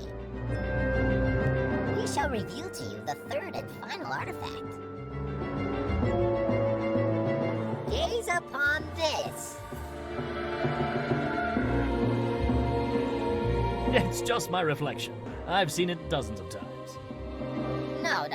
Gaze behind you. Whoa, hey now! Who are all those people? The great eye in the sky controls everything in our world. They must be its servants. We found one of their ancient scriptures. The Deadly Tower of Monsters. The thrilling tale of Dick Starspeed's battle to overthrow the evil Emperor of Gravoria. Every prophecy in the ancient scripture has come true. Only you can help us. Turn to page 63. Production note. Is it too late to change Dick's name? A bit lacking, no? No. Keep reading. The next section. Final confrontation. The Emperor discovers the whereabouts of the native Gravorians and endeavors to kill them for more gold. Oh, that is what you were afraid of. Fear not, Gravorians. His ship has fallen, so surely At he last, is... I have discovered the whereabouts of the native Gravorians. I shall endeavor to kill them for more gold!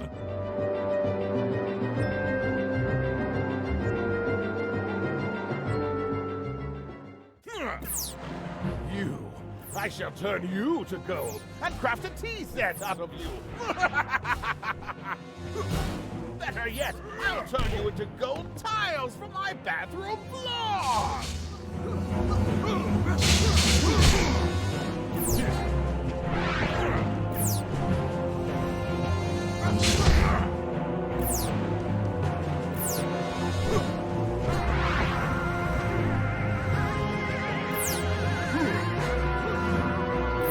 How dare you fight back? You will pay for this insolence.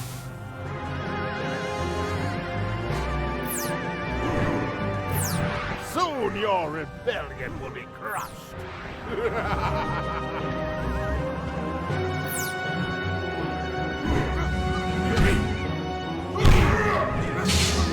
Quit being such a nuisance.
You're stronger than I expected.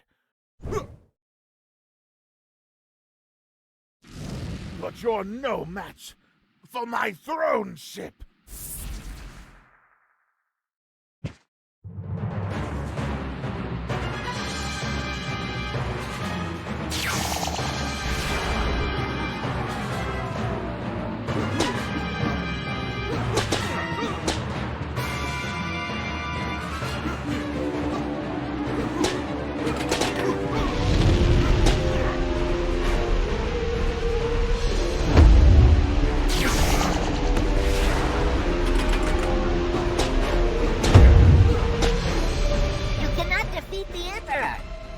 Scripture says so.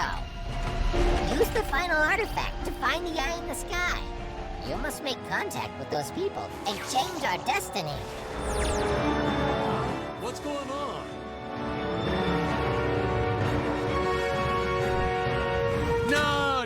jump off the set. You're ruining the shot. Hey, that really hurt. I've worked with some difficult actors before, but you are the worst.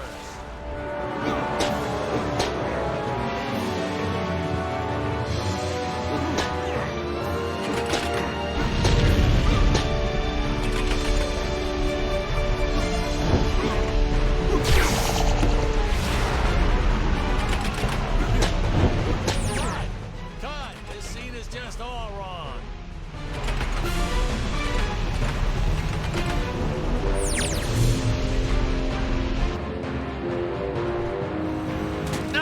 No, get away from me. Oh, are you crazy? Stop sabotaging the scene. Do you have any idea how much it costs to do retakes?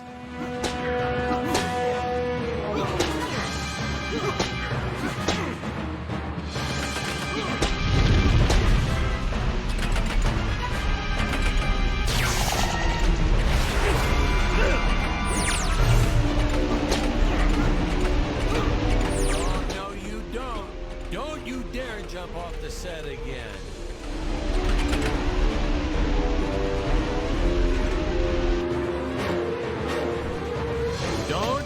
Don't you dare to... You've gone absolutely mad. Is this those damn method acting courses you've been taking? You want more money? You can't renegotiate your contract mid-shoot. We don't want any more Gravorians or apes to die. You... what? You are in command of this world. We want you to cease these misfortunes. Wait, let me get this straight. You want me to change the script. Fine, I'll make the changes. So, the Emperor becomes a kind-hearted, generous man. Oh, and he loves puppies in the springtime. He frees the slaves, signs a peace treaty, yada, yada, yada. And bam! Everyone lives happily ever after. Okay, is that fine? Is everyone happy now?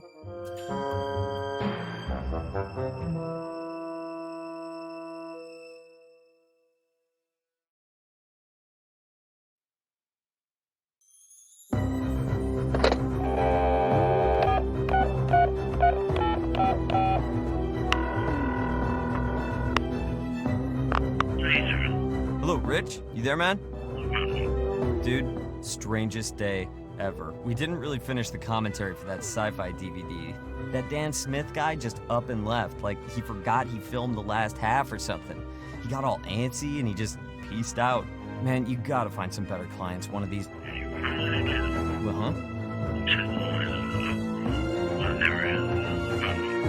What do you mean he's missing? He went up to make some phone calls. Well, if I hear from him, I'll let you know. Hey, you know how directors can be. The guy was a little nutso. Maybe he wanted to disappear for a bit. Yeah, man, I'll lock up the studio when I leave. Later. Well, with the director missing, I guess we don't need his approval on which commentary lines to use. Might as well use them all. Good call, Patrick. Good call.